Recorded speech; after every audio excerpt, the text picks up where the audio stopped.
Here we go. What's happening, YouTube? It's Lamont Tyson and the living legend Larry and the first baby of America, L. Ain't that right, L? L Boogie in the house. Say hey, baby. Say hey, everybody. And Man, we have the triple L's in here. We do. Larry, Lamont, and L. We got them. We got them. There you go. We got them, baby. We got them. And we are going to have the baby up here for a few minutes because she obviously likes Marvel. Ain't that right, baby? You like Marvel? Yeah. Look at her. She likes Marvel. Yes, she does. Yeah. See, you got to start with them young, my people. You know? Young. Yeah, you got to start with them young. And they'll start. I'm thinking she might be a good storm. We'll just have to, you have to start preparing her now for it. I think she'd be a really good storm. She'll make a great storm. And ladies and gentlemen, we are in here to talk about Falcon Winter Soldier episode 4. But we just having a little fun with the baby because she's not sleep. Oh Lord, she's not sleepy yet. She's happy. Yeah, she is wide awake. And when people say, "Hey, L," she thinks someone's talking to her. Look at her. Just a grin in. Say, "Hey, L."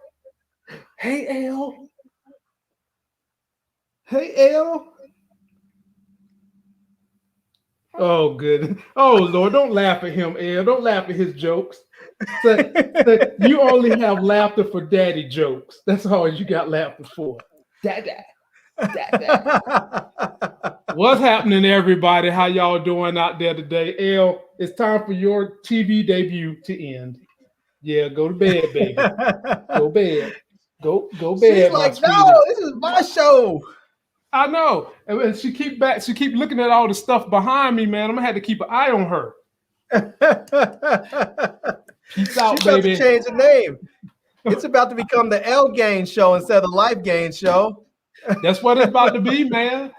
What's up, everybody in the building? Cebology, Zia, D-Weave, Alex, my brother from another, be dropping them good stories. Now, my brother Larry, before we get started, man, my worst fears came true in terms of celebrity deaths this week. We talked about DMX. Larry, what did I specifically say on Monday when we talked about it? Yeah, we knew it was coming, man. We didn't want it to happen, but we knew it was coming. I mean, they said he was in a vegetative state, which is never a good thing. So nope. And so, rest in peace to his family, rest in peace to his kids. He was kind of like a stepfather to the girl that plays on Power. Tariq's love interest on Power, not Diana, the other girl. His classmate. Yeah, Lauren. Yeah, man. Really? Yep. There was actually a video where he went to an amusement park with his real daughter and with her when she was real young, and they was just tripping, having a good time. So I didn't know that. Yeah, I heard, he was big time for kids in his community. Even through all the stuff he was going through, the man had a heart for children, and he did a whole lot of giving back to the kids. So I just want to wish his family well. People that are close to them, I want y'all to hold them close. I know it's going to be some sad times, but keep these people in your hearts, keep them in your thoughts, and we're going to hope for the best with his family and kids, man. Sad. I'm going to take this opportunity to say this. And some people may think it's an inopportune time, but I'm going to say it anyways. Mm-hmm. Don't mess with those damn drugs. That's just really what it is. Don't mess with drugs. I mean, I know some people like to go out there and smoke weed. I'm not talking about that. I'm talking about don't mess with those narcotics. Don't mess with cocaine. Don't mess with heroin. Don't mess with acid. Don't mess with whatever else other hard stuff is out there. Just don't do it. Find some other way to feel good. Find some other way to escape. That stuff will kill you. I'm going to take what he said a step further to say, if you have an addictive personality, don't do anything that's going to cause that addiction to take over your life. And that's anything. Yeah. That's food, that's gambling, that's sex, that's alcohol, that's drugs. If you know you have an addictive personality, or you know something that you are doing is taking you away from being productive in life, you've got to push that to the side and focus on what really matters, which is your quality of life, your family, your income, and progressing, leaving a legacy for yourself and your family. So whatever it is, try to slide from it. And ladies and gentlemen, we got the brother B. Avery in the building. My brother B. Avery, how you doing? I'm doing pretty good. I'm doing pretty good, man. I'm doing pretty good. How you doing? We hanging tough, man. You just missed out. My daughter tried to take over my YouTube channel. Really? She didn't try. She did it for a few minutes. Yeah, wow. Man, up here laughing at Larry jokes and not daddy jokes. I'm just no. Don't laugh at Larry jokes and then look at your daddy crazy. Yeah, we can't. I'm loving it. Have that. We can't have that at all. No. And so now that we got all the brothers in the building, we're going to go ahead and dive on into this review. As I always do in traditional form, I shout out all my subscribers. Thank you for coming. Thank you for all the super chats you guys send, helping me to network with other YouTubers. I'll be networking with someone who's trying to get in YouTube this Tuesday. Now let's start this thing out with one of the clips that sets the tone for this whole entire episode. Something that we have all been saying was going to happen. So Zaya and the young lady that loves to give Larry a hard time. I'm not going to say your name right now. Lady Womack. I'm trying not to say her name because she said that Marvel, she don't like to do Marvel theories because Marvel's so unpredictable. Me, B. Avery, and every person on this panel called this, and here it is.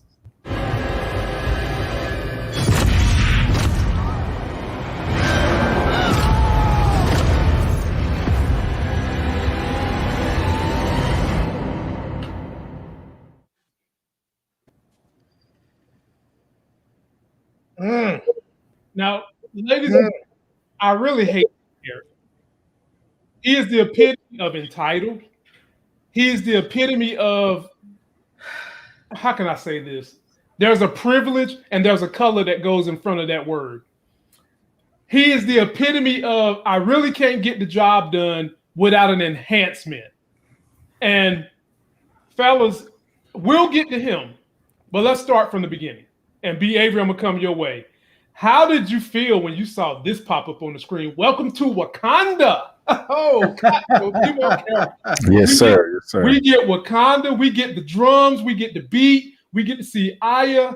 And then we get the backstory of what happened with Bucky and his deprogramming and how Aya basically played a great, great friend to him and was the one kind of charged with making sure he didn't go crazy. Because let's keep this thing 100% real. The Dora Milaje ain't scared of no super soldier. Let me take that thing. I need to look at y'all in the eyeball. All right. The greatest fighting force in all of Marvel happens to be out of this place right here, Wakanda. It is a Dora Milaje. They got the most advanced tech. Yes, folks, it's more advanced than Iron Man's tech. Yes, I hate to be the bearer of bad news, but it ain't bad news. It's good news. They have the best fighting skills in all of Marvel, the Dora Milaje. B. Avery. How did you feel with that opening scene? Well, I had a feeling that they was going to open up with some Black Panther stuff because that's how the last episode ended. But I wasn't expecting this at all. This was an early Christmas gift coming in April. You know? Real though, man, I can't describe it better myself. Man. When they played that music, I was like, oh damn, you know what I'm saying? It's going down, you know. I'm like, this is wonderful, you know. Let's get this White Wolf series or this White Wolf one shot, because they used to do them one shot little movies. You know, we need to get more of this because this was like probably one of the best acted scenes in the MCU with Bucky emoting that way and how scared he was. You know, with the tears coming down. So yeah, it was nice, man. It was nice. Larry, wasn't expecting that. How'd you feel, my brother Larry? Yeah, man, I was hyped up when I saw this. I mean, I feel like this scene should have been in one of the movies. It was like, Larry, they can't put everything in the movies, man. Come on. I know, but it was so good. I feel like I wish this scene would have been like I don't know, one of the post-credit scenes of one of the movies or something. I don't know. It was just fantastic. And I love seeing Io. I can never pronounce her name right, but man, it was just so good in that first scene when you see it right there and you hear the music, it just gets you hyped up again. It's almost like programming. Now you hear that music and you just like sort of perk up like, oh, what? You know? That's black superhero music. Oh, Lord have mercy. Boy, Lord have mercy. I tell you. E-Man coming through. Yes. Oh, my Lord have mercy. Ladies and gentlemen, let me just tell y'all like this. To see great African Americans, you don't have to go to Wakanda. You can come to the Life Gains channel. You can go to Just My Opinion Reviews channel. You can go to Today I Feel Like, and you can go to E-Man's channel. We give you the Wakanda in America because we keep it 100% real. My brother E-Man, I appreciate that, my family, as we go through this review. For me, fellas, I enjoyed. We got another one in the building. Came through. We got another one in the building. What's going on? Man, I love that shirt. That is dope. Yeah, that's a dope shirt. That's a dope shirt. Thank you. The rightful wielder of the shield is on that shirt. Right? The rightful wielder of the shield is on the shirt. Oh, man. So, E-Man, how did you feel with the opening of Wakanda, the backstory of how they incorporated deprogramming Bucky? Well, first of all, am I too loud? No, you're fine. No, you're good. Okay. Yeah, you're good. First of all, I'm here for everything and anything Wakanda, period. Like, just period. I don't care if you go in there just to get a Snicker bar. I just want Wakanda, all of that. Okay. But yeah, that scene right there was dope. You know, and the thing that stood out to me the most, my girl Io. Because Bucky was sitting here like, hey.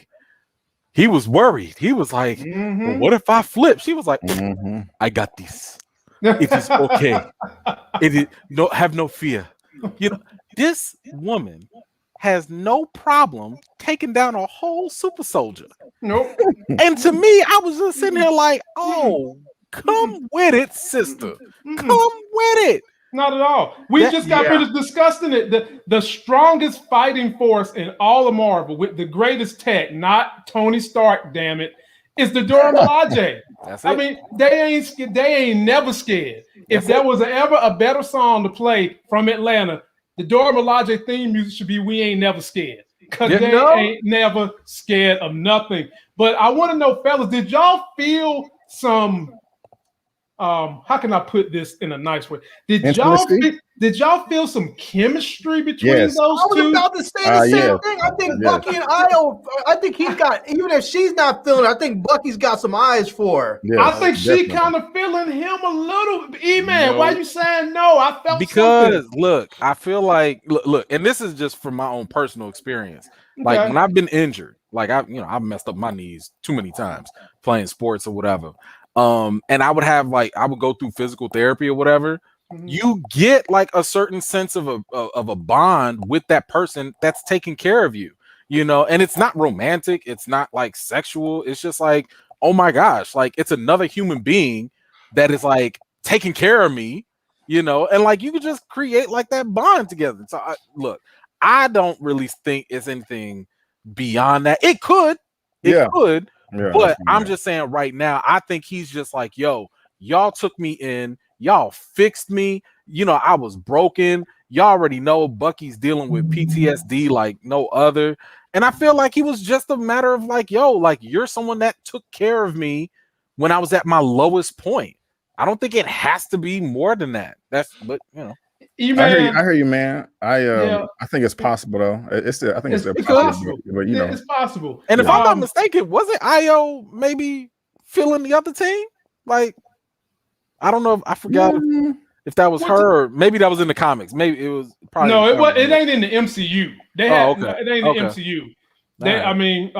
They haven't really they've tried to highlight that they're going to display her. But this is the most we've seen of her outside Dora Milaje being the main person they show anytime. They haven't really given her that storyline, but I felt chemistry then, and I really felt something here. I'm feeling it. I think there's something going on there. Yeah. And to E-Man's point, E-Man, I've hurt myself. I went to the Miami Dolphins football training camp to try out for the team, and I hurt myself. And they had a trainer who was assisting me, and those same feelings that Bucky was having, I was having, and it culminated into something. So I mean, the chemistry that I thought she was feeling, she wanted more than just throwing footballs and being a wide receiver, if you know what I'm saying. I want to be a cheerleader. Okay. Hey, play a little quarterback center, huh? Okay. Yeah. She wanted to snap the ball, baby. That's what she wanted to do. Oh boy. Ball snapper. Oh boy. Anyway, man, y'all don't start this mess. Yes. I'm not saying. All I'm gonna say is, Lamont, is your wife knows how to kill you and make it look like an accident. Bro. So, that's right. That is a hazard of marrying a physician, man. But she doesn't want to give up her babysitter yet, so I think you're safe for a few years. But women have long memories. What up, Ernest? Ernest Holloway, my brother, I appreciate it. Big ups to Ernest. Hey, Ernest, a real one. He be on my channel too. I know that's right. I was just about to say I've seen him on everybody's channel. I've seen him supporting everyone, and I'm so happy you're supporting me, my brother. You give me the time to work with other YouTubers, work with my subscribers, and keep these great brothers coming through, and we trying to network. So we really appreciate that. Sir. Appreciate that. Now, fellas, how did y'all feel about her bearing her soul, her responsibility to Bucky, that she was charged with being the sole Dora Milaje to take care of King T'Chaka, the blow up, and she felt like she failed. This was her life's work. And she's circling Bucky, letting him know we coming for Zemo, because this is something that is a red herring in the community for me. And Zemo gonna get his ass whipped. Larry, I'll come to you first. Yeah, man. She I think she's only not taking Zemo out because she's getting orders from up high not to, but I think she wants to. I think she's just like, just give me my chance. I'm gonna tear him limb for limb. E-Man. I mean, when you think of the Dora Milaje, like they're like born into this, right? And like this is their life. They are. When they talk about a commitment, it's not like you go to LinkedIn and you signed up for being on the Dora Milaje. Like this is a responsibility that they take, like more than like I would say even somebody that serves in the military. Because in the military, it's usually a short-term commitment for a period of your life. This is all they do.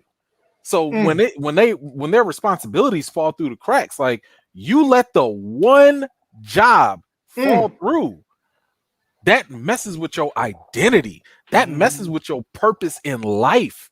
So yeah, for her to come out and talk about that was no shock to me. I was like, I understand. Because that's literally what you live for, is to protect the king. Like that's what all the Dora Milaje are there for. They literally are there to give their lives to protect the kings. That's so right. Or queen. So it was right in line. So I thought it was perfect. Brother B. Avery, thoughts? Yeah, man, it was wonderful. One of the things, everything E-Man and Larry said, but I just love how confident she is, how sure of herself. Her and just the rest of the Dora Milaje, I just love that they have absolutely no fear at all. It doesn't matter who the foe is or whatever. They're not backing down.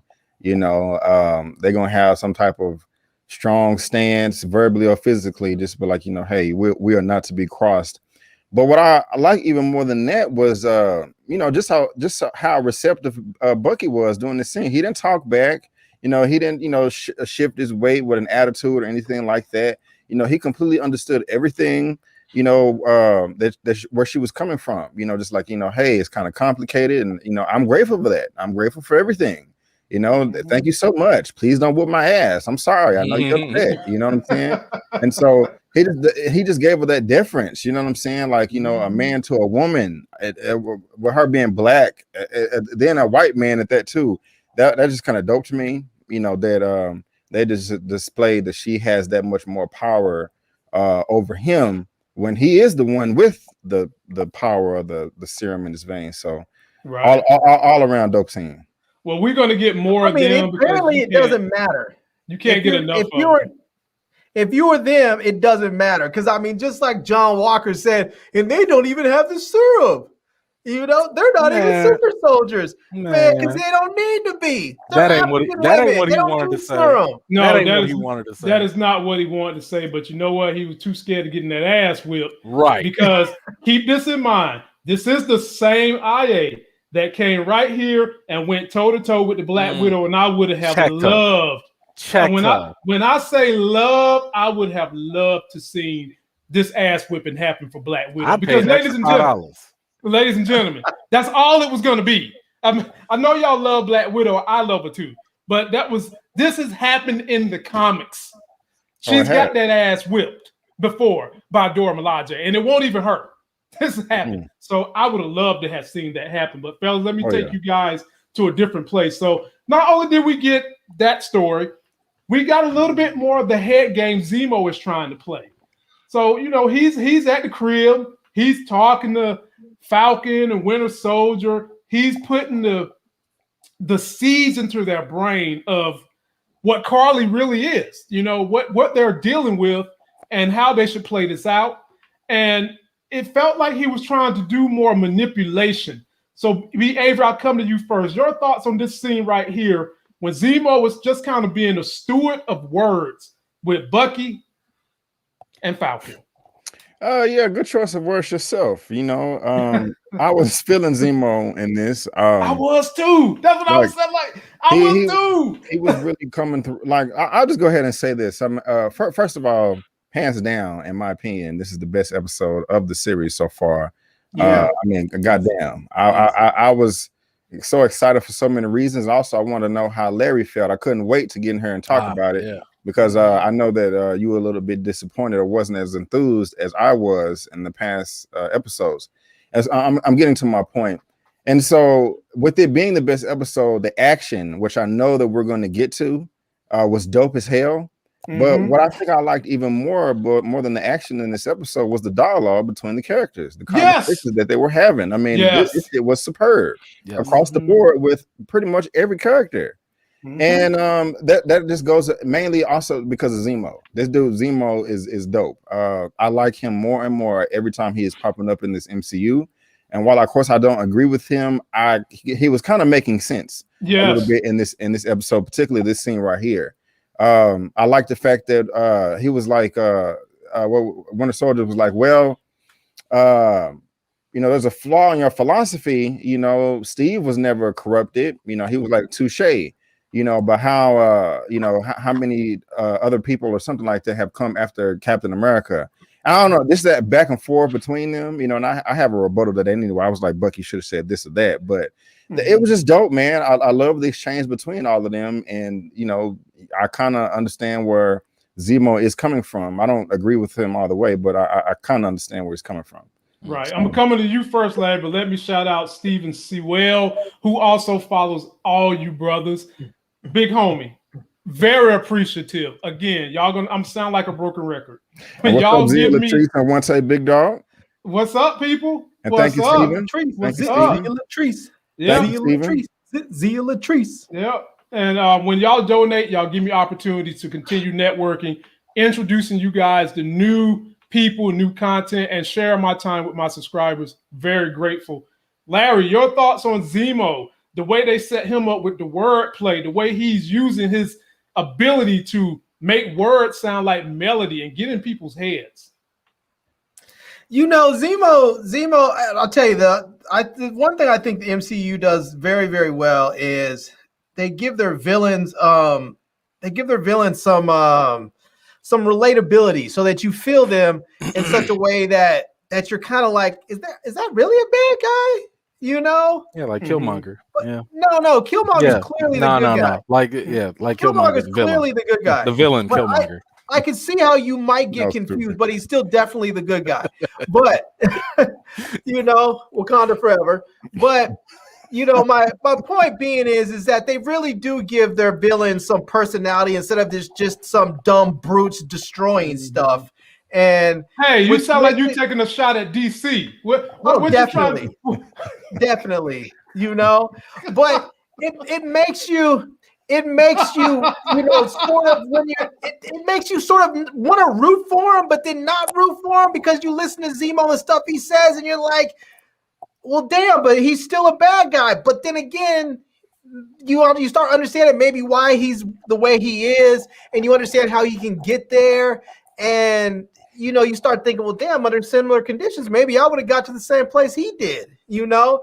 So it makes it a little bit more complicated to just root against them, you know. And you know, you just have to remember that they're bad dudes and they will do terrible things. But then we all do terrible things. If you simply look at what the Avengers do from the other end, from the other side, from someone's perspective, they're the bad guys, you know. I mean, you look at America, it's the same thing. We think we're the good guys. But if you're a little kid in Iraq or Afghanistan, you're looking at us like we're the evil empire. Right. You know?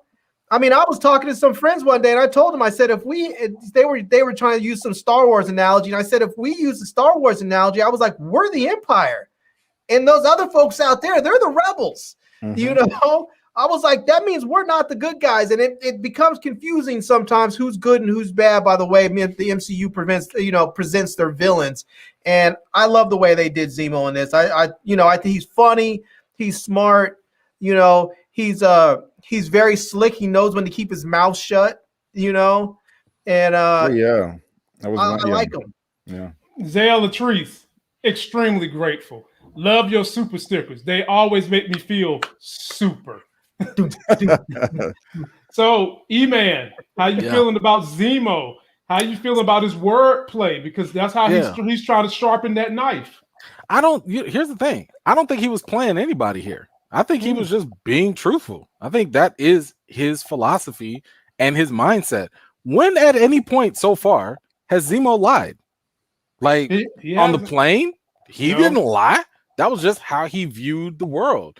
When he was talking about supremacy, he's not lying. Like when he compared Ultron, the Avengers, and Nazis, there's some truth to that, you know, because at the end of the day, even though they might go about things differently, each group all believes that they know better than other people. That's exactly what Civil War was all about.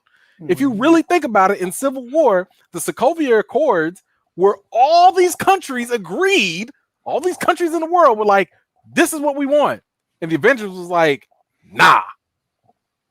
Why? Because they thought that half of them anyway. I was going to say. You know, half of them thought that they could do better for the world. Well, let me say this to you, E-Man.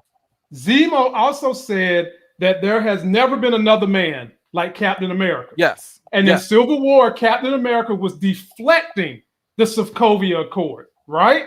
Yep. So if he's been like the next coming to Jesus, why would anyone be against what Captain America wants to do?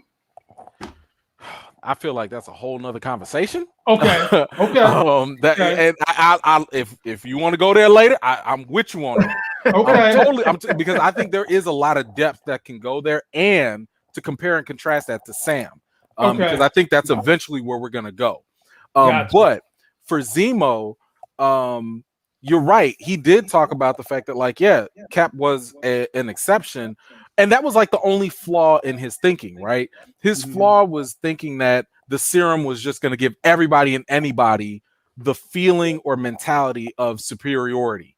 But obviously, that's not the case with Sam. And to a certain extent, it's not really the case with Bucky, even though Bucky does have his own problems, you know, because Bucky will. I think we should also talk about the fact that there's a recurring theme that's going on about the means justifying the ends. And every one of these characters are displaying some aspect of that. Zemo has his own means and ends. Sam has his, and Bucky has his. I'll break that down later in my own video if anybody wants to go deeper with that. But Zemo's point, the flaw in his thinking is just the fact that, and you've brought this up, Lamont, Steve has the perfect chemical balance of this soldier, of this serum, Yeah. So, but then you also have to think about the fact of like the serum in itself enhances whatever's already there. Right, so yeah. I think part of like what Zemo missed out on is the fact that yes, everybody's got a derivative of the serum and it's bringing forth all this stuff. But I would also argue that this could be more of a human condition, where human beings, we all have, opinions and thoughts of what is right, what is better. And maybe this is just a human flaw that is being enhanced, and not just, oh, because I got this super serum, I'm feeling it. Maybe it's just like, yo, if any one of us had the power, if we was all trillionaires and we could just do whatever we want, who's not going to use their money to influence something on some level? So I don't know. I think it's an interesting conversation that Zemo's bringing up. You can go with it in a bunch of different directions, get philosophical with it or whatever you want to do. But I just love the fact that they're bringing these nuggets in there because, I used to study philosophy, so it was always something I love to engage in personally. And Carly has the same issue, E-Man. Yeah. The ends justify the means. Yep. Go ahead, B.A. Yeah, and I was, good points, both of y'all. I was just gonna say, it's weird. I kind of respect Zemo more because he just really has a code and he sticks to it. Given what he destroyed later on in this episode. Yeah, I don't know what we'll talk about. I mean, he really does. I just love that about him. Just that his code. And one of the rebuttals I would have with him going back to Bucky talking about there has never been anyone like Steve since Steve is there's never been an opportunity either. That's true. That's true. So I would have used that as he should have said, I don't know, he should have said something like that, or like Steve was never corrupted. Well, yeah, Steve has never been corrupted, but yet he's part of the group that destroyed my hometown, my country. And what did we get for it? You guys put out the fire that you started. But you get praised for it and called heroes, but the fire still burnt down my house. And we haven't got our reparations, for that. Even though he technically doesn't need it because he's a baron, but technically, there has been somebody that's been just like Steve, and that's Sam, but he just hasn't had the serum. So. Right. Well, hey, and the serum that they have, unfortunately, is not a perfect serum in the same way that they gave to Steve Rogers too. If we're going to take every little nugget into place, the way Rogers' serum was assimilated into him was totally different from the way this one was assimilated. This one, you just basically shoot the thing in your arm. Rogers had to go a little bit more deeper than that, but that's another discussion. To be fair, the Nagel said that he did optimize it. Right. He said, like, oh man, we don't need to go through all the big clunky machines. It ain't gonna beef you up. So I'm gonna give him the benefit of the doubt and assume that he did perfect it. Right. So let's just say he did perfect it. But that other component is equally as important. You could have the perfect super serum, but if you give it to the wrong person, that's the problem. So maybe these other people do have it, but they are not the right people.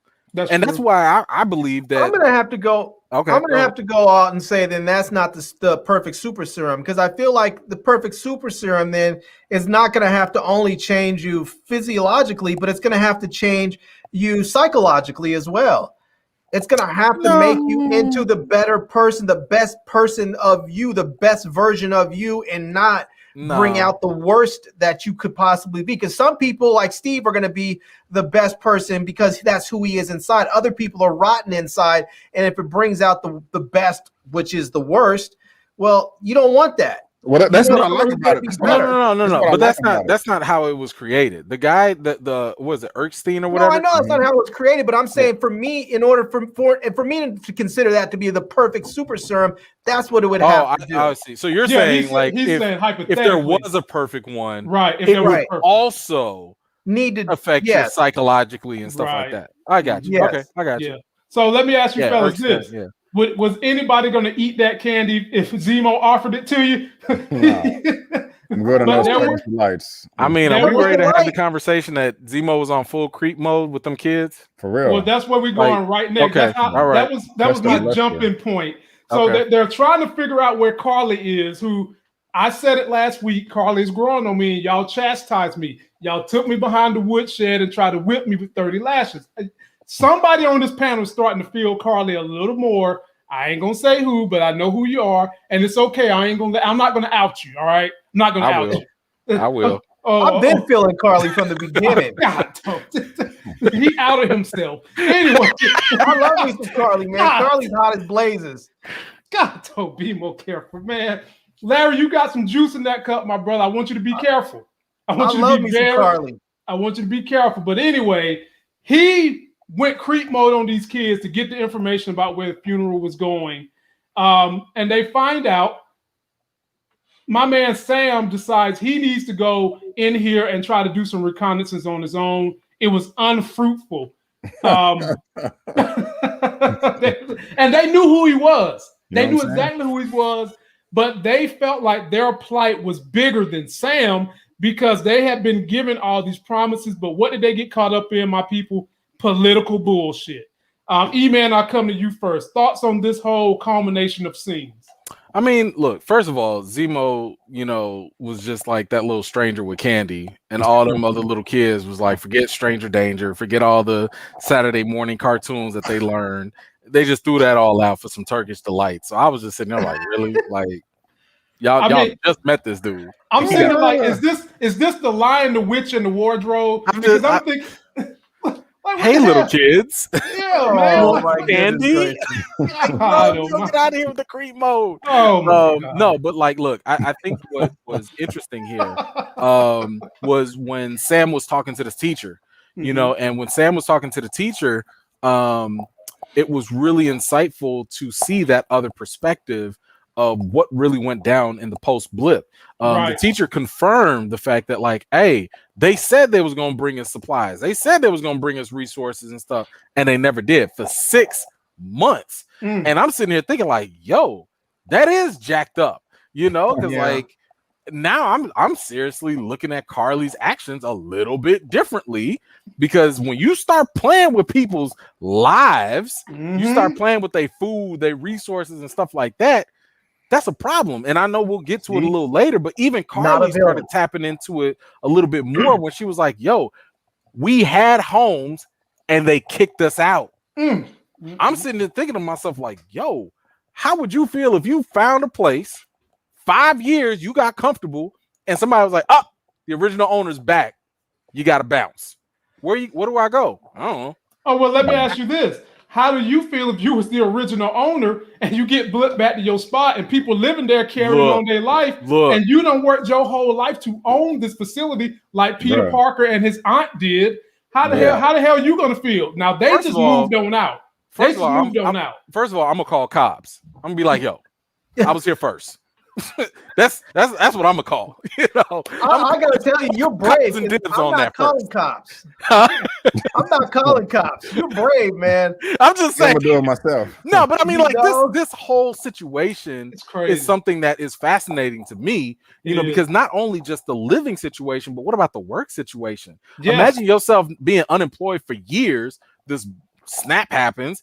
Jobs are opening up. You got a whole new path of financial stability. You even started a family, and then all of a sudden, people come back and they're like, "Oh, I need my job back." Wait a minute, like, or so what about am I all the supposed people? To go? So, and what about all the people that remarried or something like that? That's complicated. Damn, it's a mess everywhere you look. But awful. I mean, remarried and Mike done had children. I guess you're going to be a real huge extended family at that point. Nobody's wrong in the situation, right? And that's what I love is the fact that nobody is wrong. There are no right or wrong answers. We don't even know how to answer this. We've never had this. You know what I'm saying? Like, how are we supposed to sit here and be like, well, technically, 1952 when the blip happened? Like, we don't know, But it's a fascinating, new and unique situation that is going to have, well, in the MCU, real world implications. And I'm just sitting here for the ride. Like, I don't even want to judge nobody, to be honest with you. I don't even want to sit here and be like, y'all wrong. I'll be like, well, can't be me. So that's how I felt about it. I'm going to come to you next, but let me just shout out. We've got 120 people on this stream right now as we speak. Please, everybody, go give us a thumbs up.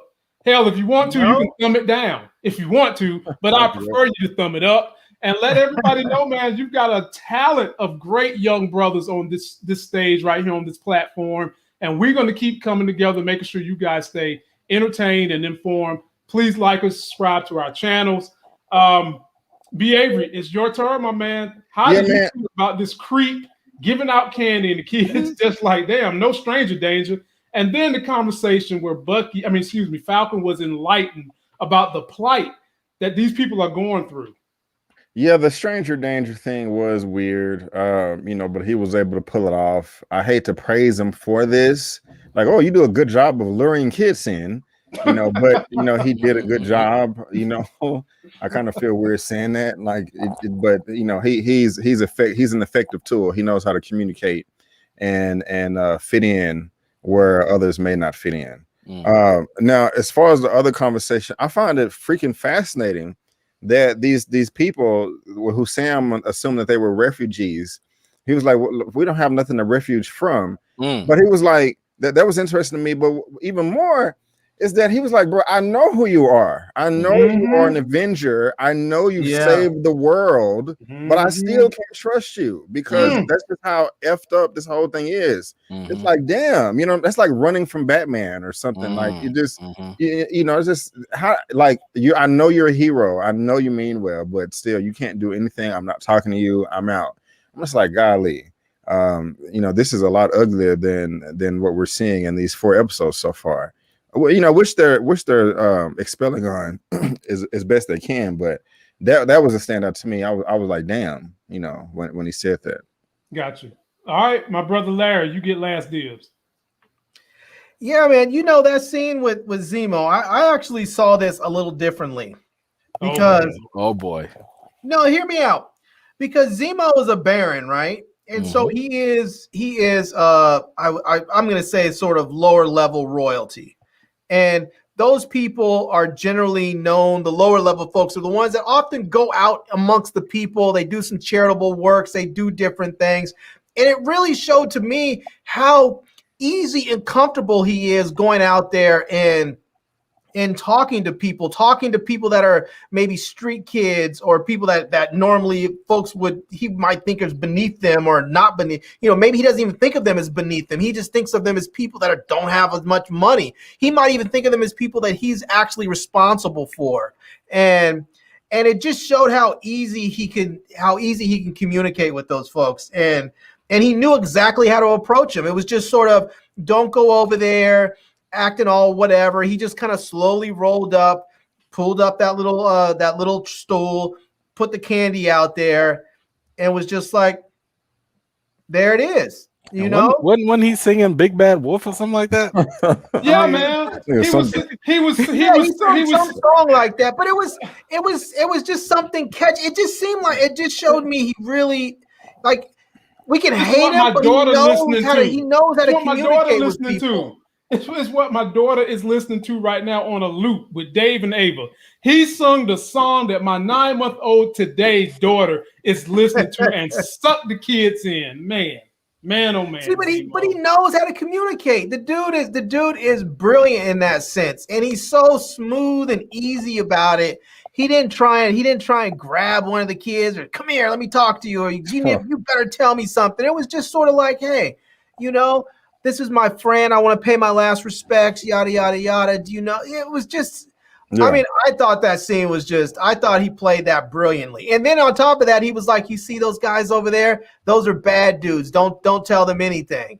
He did because he was trying to save his own ass, Larry, because he worried they're gonna give him up to the Dora Milaje. He don't want them kind of problems. No, nobody does. Nobody does. But what's funny? He keeps on slipping out, but then he keeps on coming back to him. Like I fully expect he's coming right back to him. Oh, there's a purpose. I mean, right.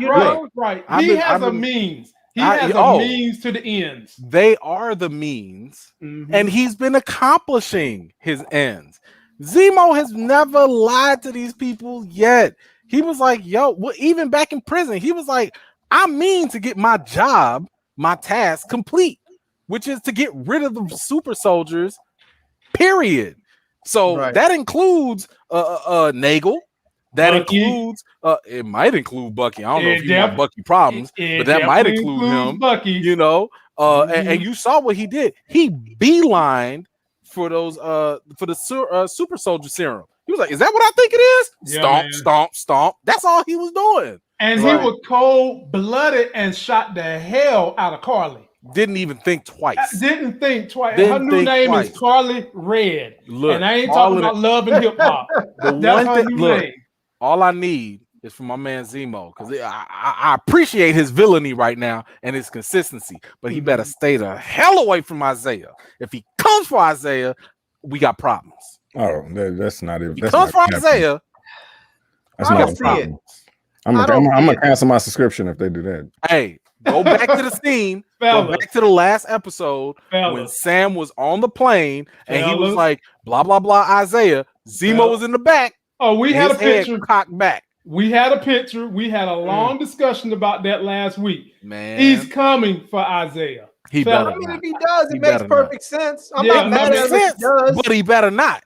I'm not mad at him if he does. I don't want to see it happen, but it makes perfect sense for the story.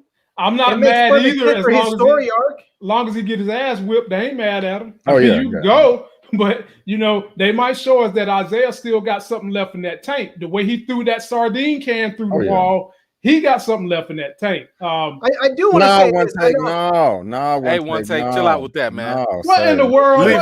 Stop it. We're not going to put that in the universe. Stop it. I'm saying getting stretched. Damn. No. Hey, fellas. What the big dog just getting all up in your guys' feelings. Yeah. I didn't want to say it because I didn't want to hurt y'all's feelings, but he's dispendable, man. He's dispensable. Hey, man, don't do this. Yeah. Hey, well, let me move on, fellas. So now that they done figured out where Carly is at, she's at the funeral for that kid. She loves the kid. Blah blah blah. She gets to meet up with Sam. Now, y'all know Sam's a counselor for the ex-military. Oh, now he a counselor. Oh. Well, I mean, he's always been a counselor. That's how he met Steve. Oh, is that right? Because I couldn't tell when he was having problems with Bucky, the other vet, with issues. Oh, there we go. But never mind. There we go. Oh, good God almighty. Here we go. I like that. Rob W.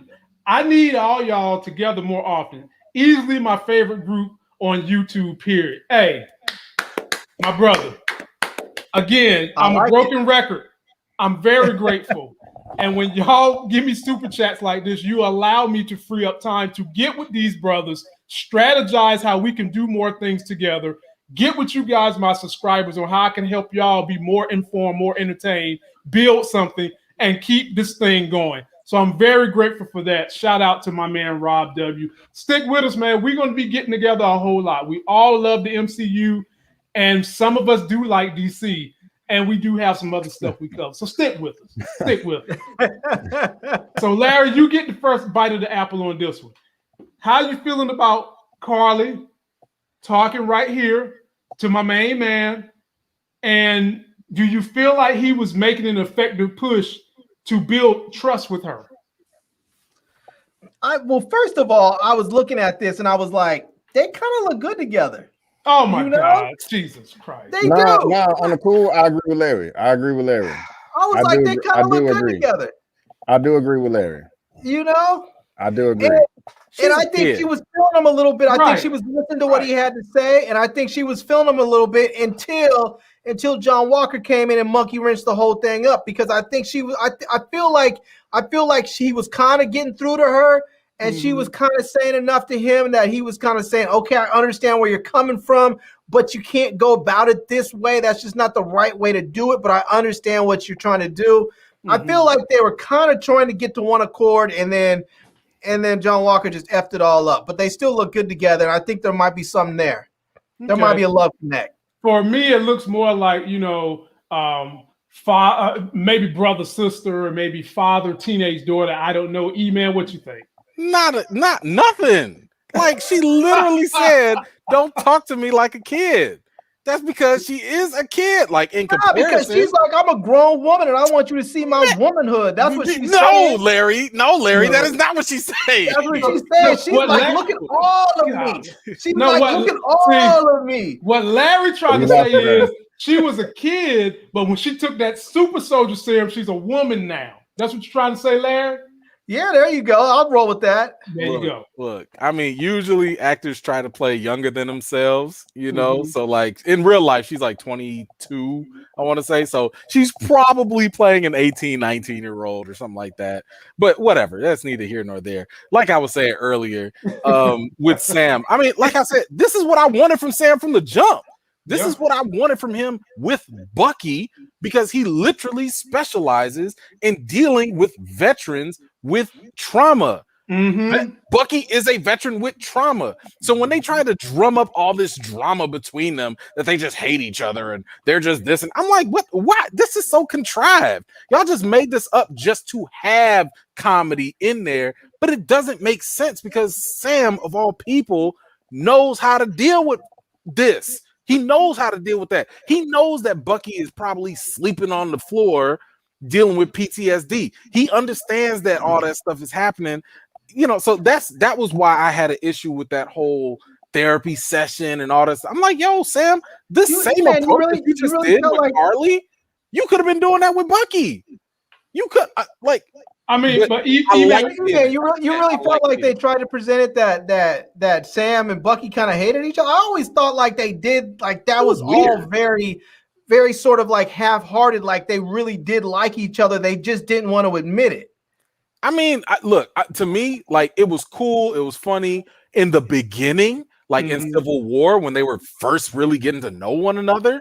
I mean, come on, that was like on some weird. It's not like they just met up and was like, "Hey, what's up? I'm Sam. Oh, I'm Bucky." You know, like it wasn't like that. So it was like their pairing was awkward to begin with. But I'm sorry, after y'all fought together on the same side, and y'all fought in like 2 wars, the Wakanda War and the Endgame War, like. What y'all still come on now? Like people, when you save somebody's life, you fight arm to arm with them. You mean to tell me that you still got time for little petty grudges and stuff? It's weird. I don't know. To me, I just don't think they fostered that dynamic well enough for me to think that it's believable. I'm not saying it's impossible for them to have issues and stuff. Sometimes it works, like the whole car seat thing. Fine, that's cute. It's funny, haha. But everything else is kind of like y'all can. And even Bucky was like, "We're not partners." Yeah. Really? Y'all literally are doing a mission together, right? What are you talking about? He literally saved your life in the first episode. He did. What are you talking about? Behavior, get in here on this one, my man. Yeah. I think we all had our quarrels about their relationship on the first episode. We all got together. Every last one of us was complaining about that little damn relationship. And shout out to my man Ryan Collier. We appreciate you, my brother. You contributing to the Free Me Up to network with my people contributions. And I'm very grateful. And we'll keep on going. B.A., get in here, man. Man. First of all, I was agreeing with Larry at first as far as could potentially be something between Carly and Sam. I think she's of age. I mean, I know she's younger in real life, but I don't think she's 18. I think maybe she could be in the lower 20s. You know, I'm not hoping for it, but I wouldn't be mad if later on. I doubt that it would happen, but I wouldn't be mad if something did spark up between them or something like that. But I'm not counting on it. It's below 20%. I love those stories, B.A., where you have the villain and the good guy, and they're hooking up, and it's that complicatedness of how do you deal with the terribleness that one person does, but the love that you feel for him at the same time. Those are great stories. You better off shipping Sharon Carter and Sam, because you saw she was checking them out with the shirt off. I'd rather see Sharon Carter with somebody. Let her go with Bucky or something. Hey, ho, my brother. Now you know me and Emily Van Camp like this. Now you better watch yourself over there. It's more of a mentor. It's more of a mentor type of thing. Because look, Sam is just relating to her because she said it too. Like, yo, it's the same people that's trying to take your house. Exactly. Yeah. So they are coming from a mutual place of understanding. And that's often Again, how love it's not starts. romantic. People commiserate over commonalities, and the next thing you know, there's a spark. That's Look, what how things happen. When I see or hear, if I see or hear something like, "Hey, you looking kind of nice today," then okay, maybe we can go there. But right now, ain't nothing popping off. Did you see the way she kicked him? She kicked him like she kicked the boy in the playground that she liked. She wasn't trying to hurt him. What? Dollar back. She wasn't trying to hurt him. Dollar back. But what I was saying was I don't, I said 20%. It's a less than 10% chance that thing will happen. But as far as their engagement is concerned, I think it was very effective. This was another great scene of dialogue to me in this episode. I do like the way they connected. They had a lot in common. I like towards the end of their conversation, Sam was just like, "Look, I'm not your enemy. I agree with the fight. I just don't agree with how you're handling it." He used Zemo's reference of supremacy, and that was really triggering to her.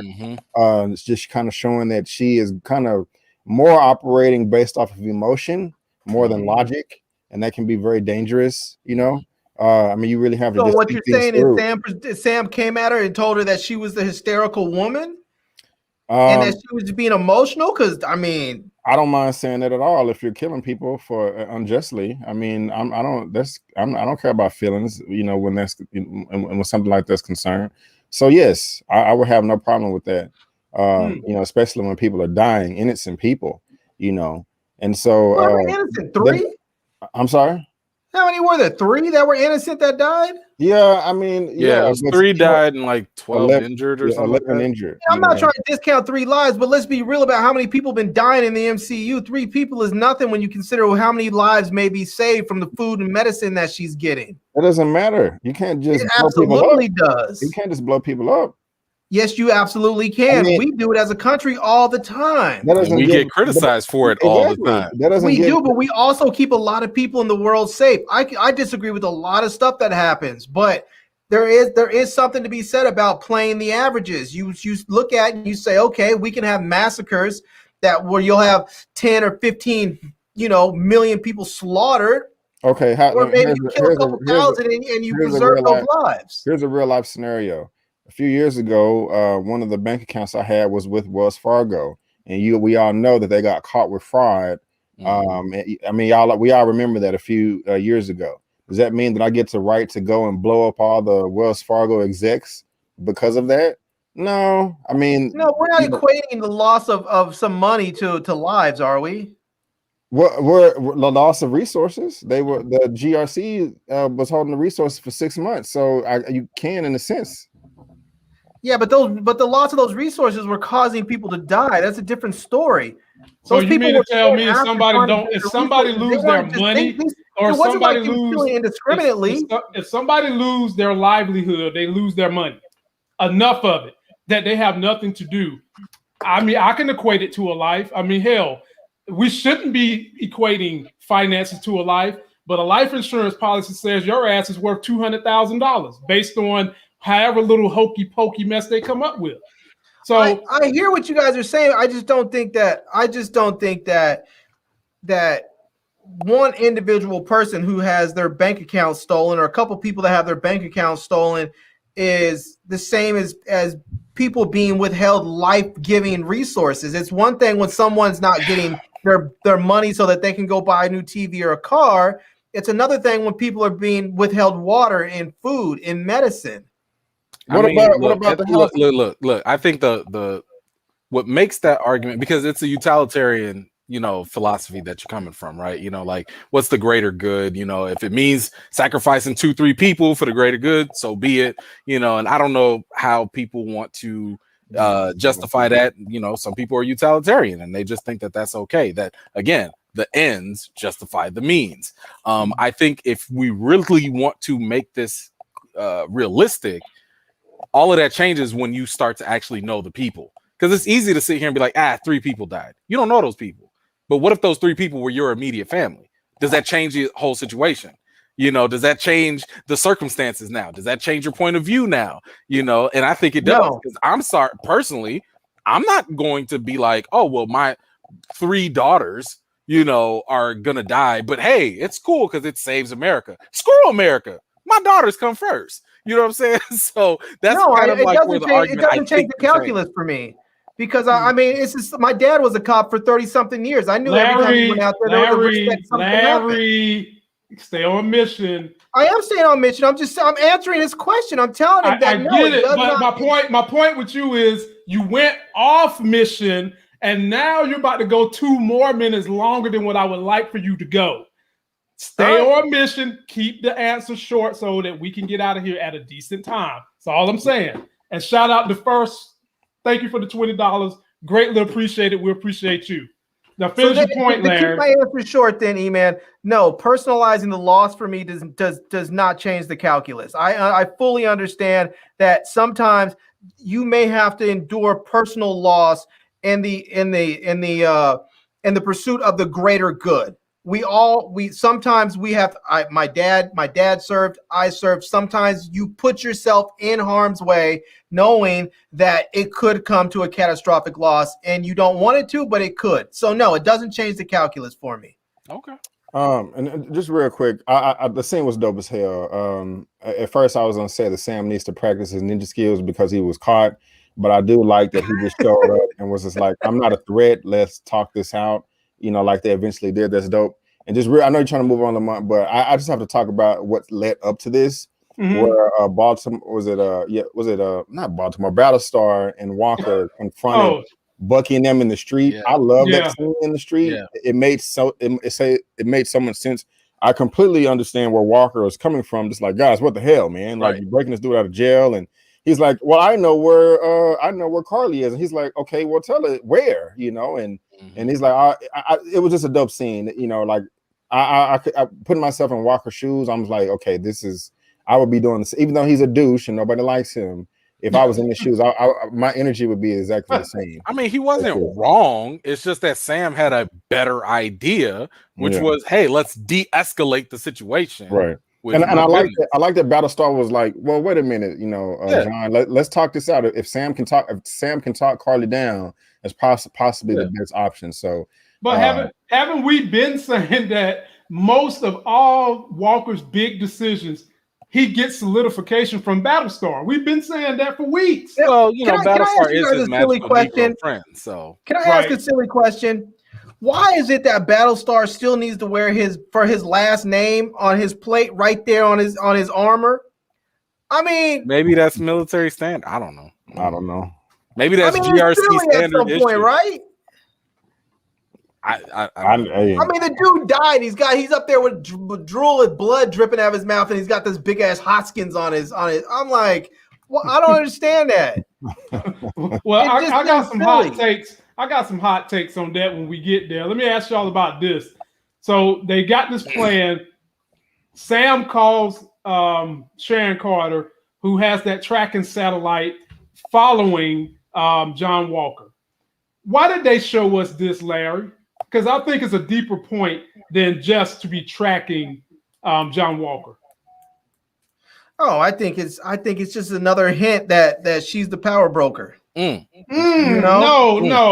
It's just another hint that they're giving us, showing us how easy she can move, how she has the power to broker different things, like a satellite. God, God. Oh, you need a satellite? Cool. Guess who can make that happen for you? The power broker. Avery, I'm going to you because I don't even want to hear what E-Man got to say. I don't even want to hear that foolishness. I didn't even say that.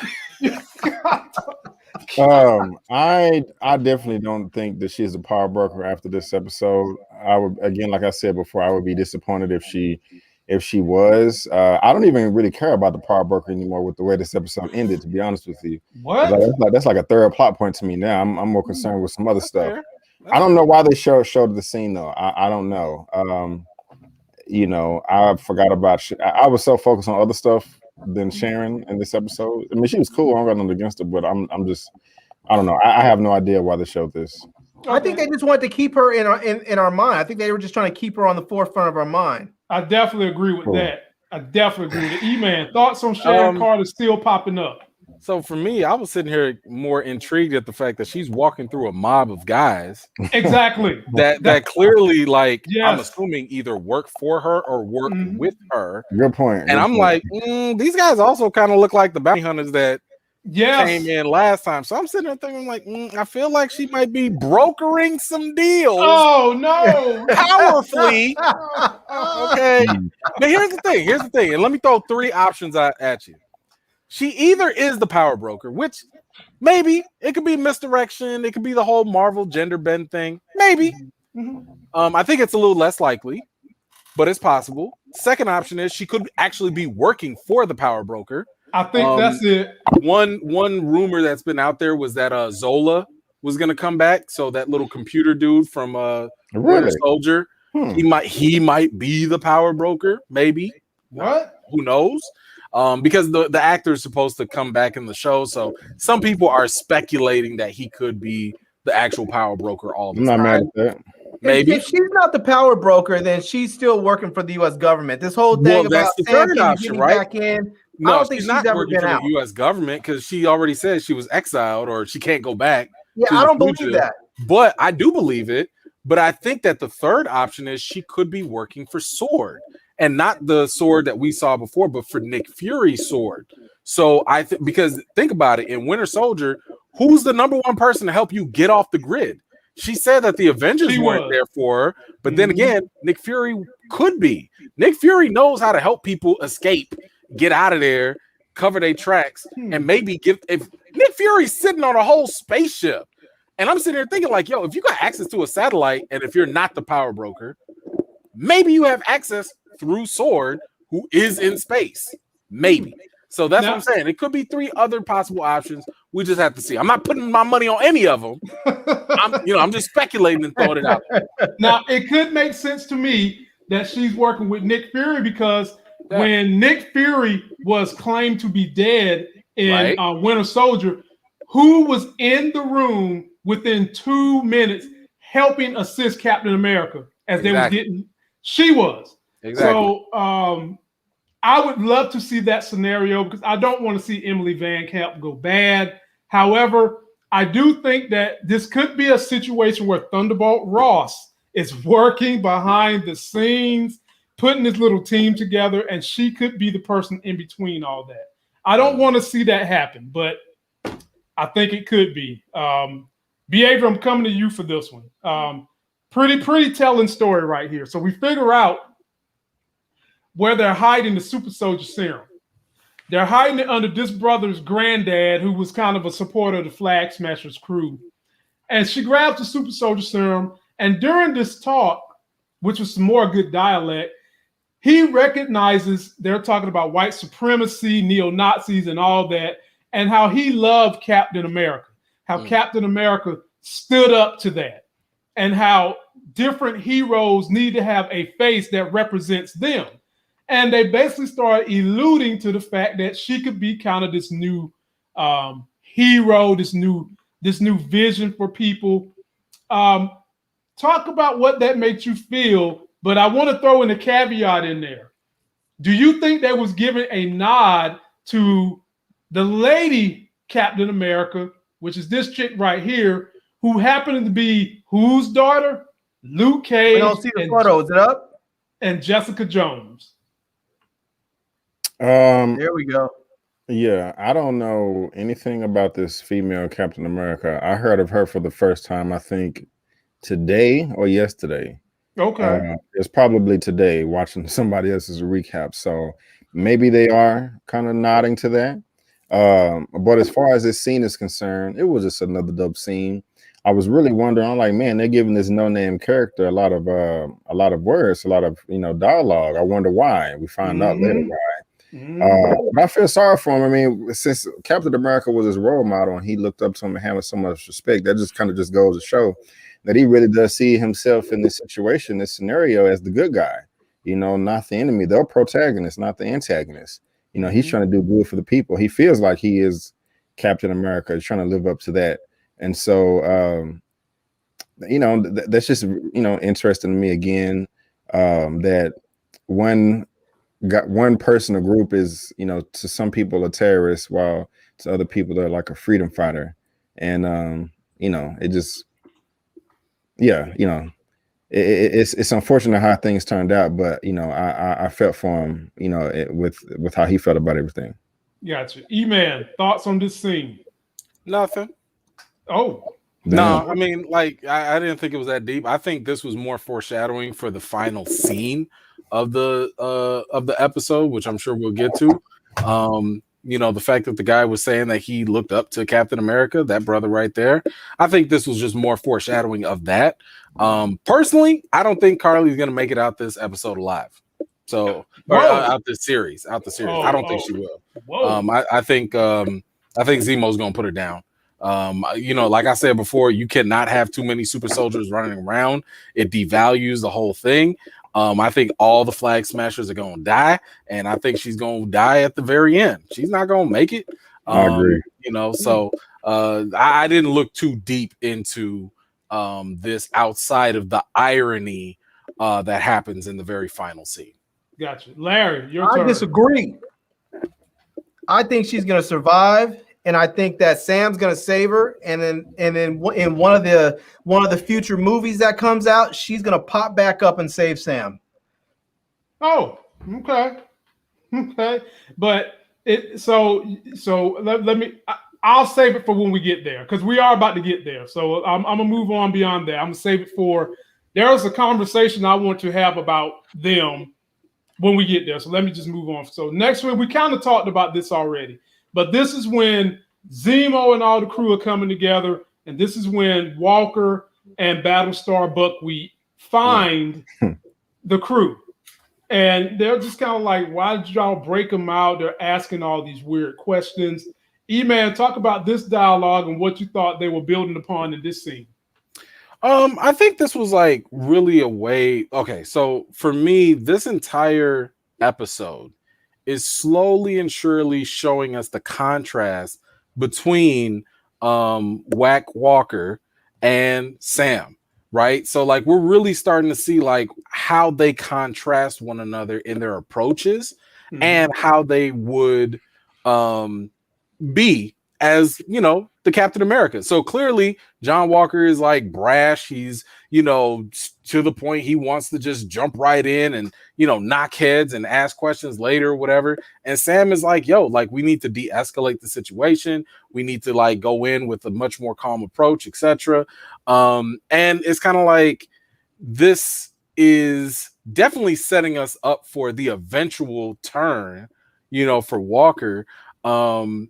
Because like Walker is just kind of like without without Hoskins or whatever, he's not that like the dude is unhinged. You know, like that was his if I should say, well, I'll say that for later. But I just think it's more about a difference between the two characters and just showing Sam being more level-headed about stuff, and Walker's just this ain't for him.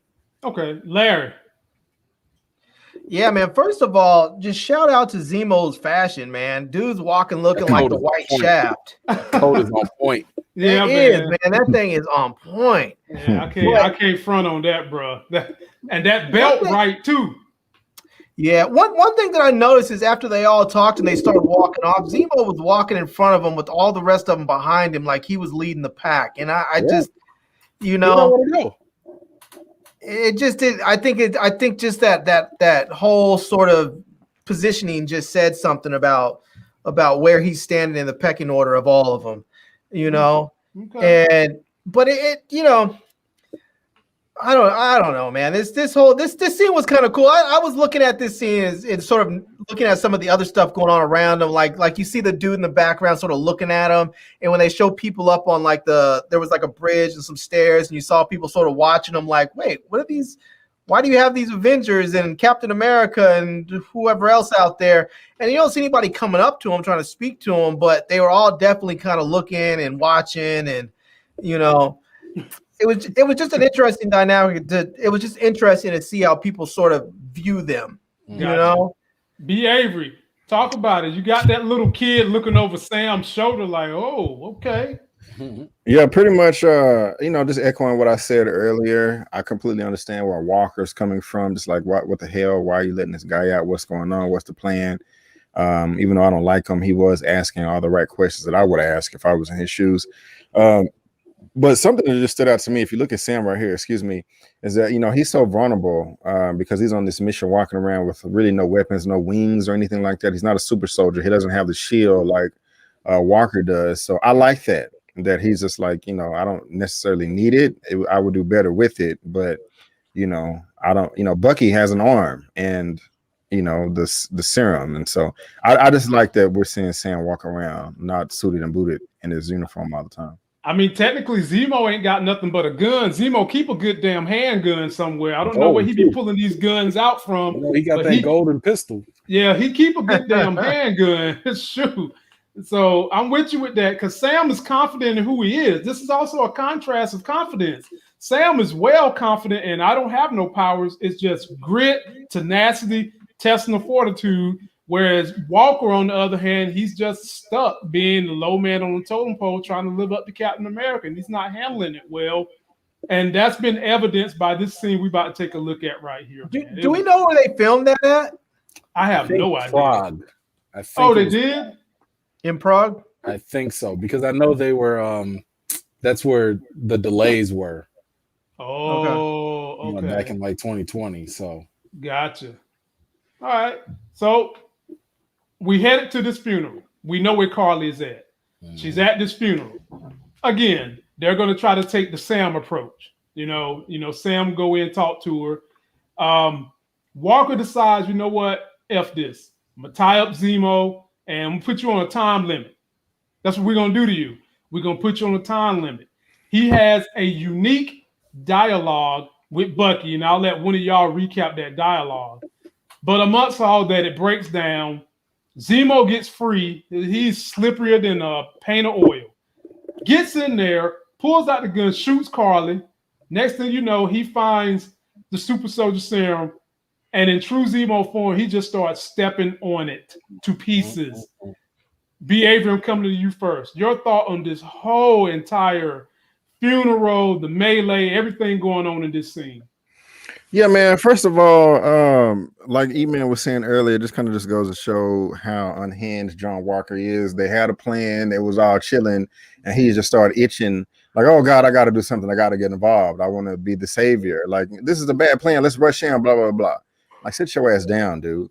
I do like the fact that he handcuffed Zemo to the little device or machine there, because even myself in episode 2, I was saying like, man, Sam and Bucky, y'all are just letting Zemo run around too freely. Y'all are a little too trusting. He could hit y'all in the back of the head and run off or something. So that made sense.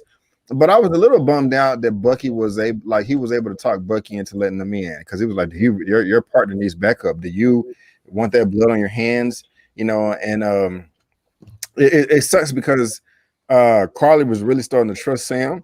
Mm-hmm. But as far as the serum is concerned, that whole thing makes sense. I love how Zemo tried to kill Carly.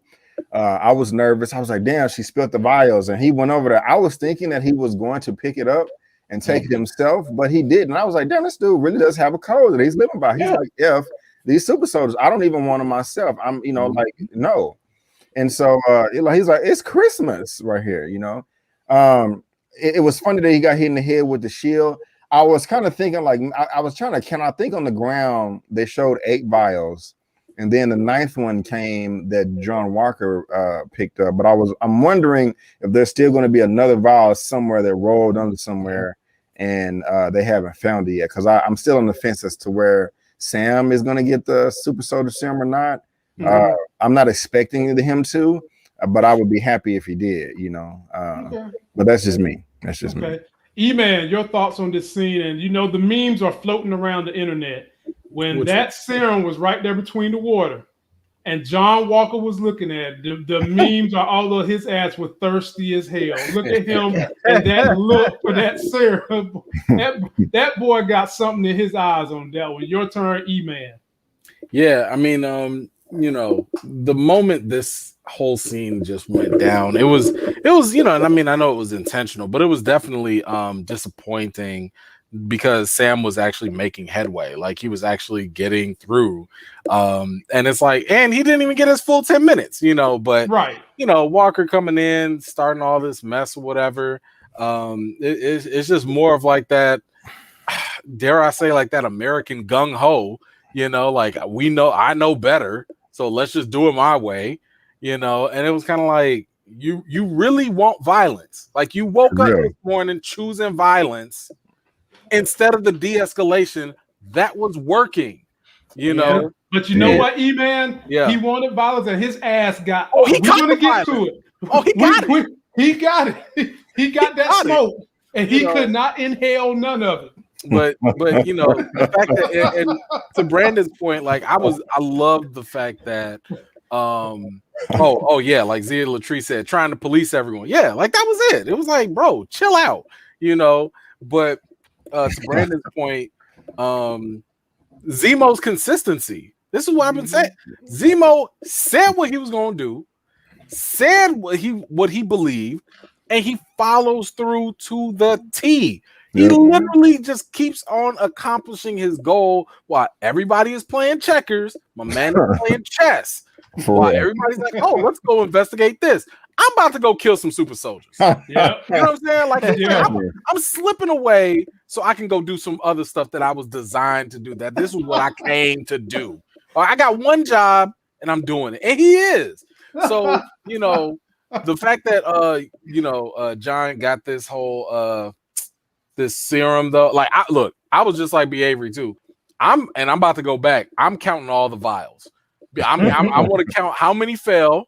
Yeah. I want to count how many got smashed, and I want to see if any, might have rolled off camera or something.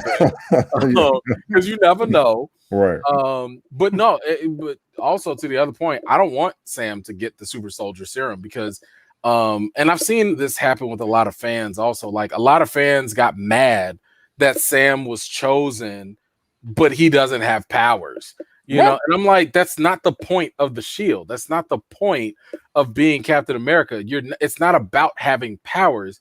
It's about living up to the symbol of the shield. Now that symbol obviously can mean different things for different people, but that's the whole purpose of it. It's about living up to that. It's kind of like being worthy of Thor's hammer. It's not about the powers. It's about the fact that you're just worthy of it. So I'm very okay with them not, passing out the Super Soldier Serum to everyone. Like I said, it devalues it if you have too many super soldiers running around. It's just not as interesting. So I'm totally fine with Walker getting it because, that's another person on Zemo's list. Let Zemo handle him. Mm-hmm. He's gonna become the little U.S. agent and stuff. That's fine. Let Zemo take care of that. Leave Isaiah Bradley alone. Oh, go for Walker. Oh no, E-Man, you can't get the good without the bad. No, I don't want it. You can't get the good without the bad, my brother. If Sharon Carter has to be a power broker, Isaiah Bradley, he's gonna have two eye holes missing. I reject that sooner or later. I reject that in the name of Stan Lee. No. Let me shout out one of B. Avery and E-Man subscribers. Strictly Starlight done send us some of that European money. What? I mean, my goodness, man. We appreciate you. You allow me to work with other YouTubers, to work with my subscribers, to bring more entertaining people for you guys to view and to network with the brothers to make sure we're putting out content that you guys like. Very grateful. Larry, finish this little plot scene off. Now, somebody else that was looking thirsty throughout this whole thing? now while we talking about Agent Walker looking thirsty, it seems to me like Zemo had a hard on when they look at that smile. Zemo's like, do y'all really think I'm locked up? He's looking at him like, dude, you just gave me a erection. Bro, I didn't even notice that. Look at that look on his face. Larry, finish this one off. He did, man. He looked like he was about ready to get in that ass. So, he really did. But that shot that you have put up there with Walker looking at that Super Soldier Serum, he looked like a junkie staring at an oxy on the ground. That's what it is. He was looking like, I really want that. I really want it.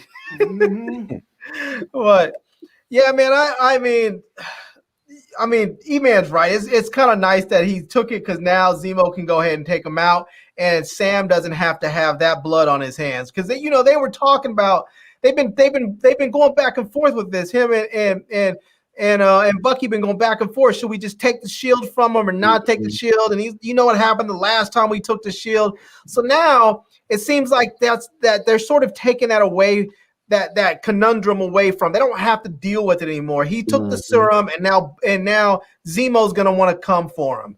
And once he does, the shield will be freed up for Sam to take it, and there won't be any issue about how he got it. Yeah. You know. Okay. So. I'm surprised that Dora Milaje didn't take it from him and be like, yeah, you know, this thing's made out of vibranium. This is the property of Wakanda, and we'll give it to whoever we want to, you know. But I mean, it was, I don't know. The whole that scene was all that part was cool. I was a little disappointed they didn't give it to Battlestar. Because I wanted to, if I'm not mistaken, in the comic books he had it. Yeah, so I was kind of disappointed they just took him out that quick. You know? Yeah. Real quick, Buzz, I don't think so. But I do want to see Isaiah pop back up in the show, but I don't think he's going to confront John Walker. It would be dope as hell if they did. I'm sure some of y'all would be thrilled to have him. The perfect scenario would be.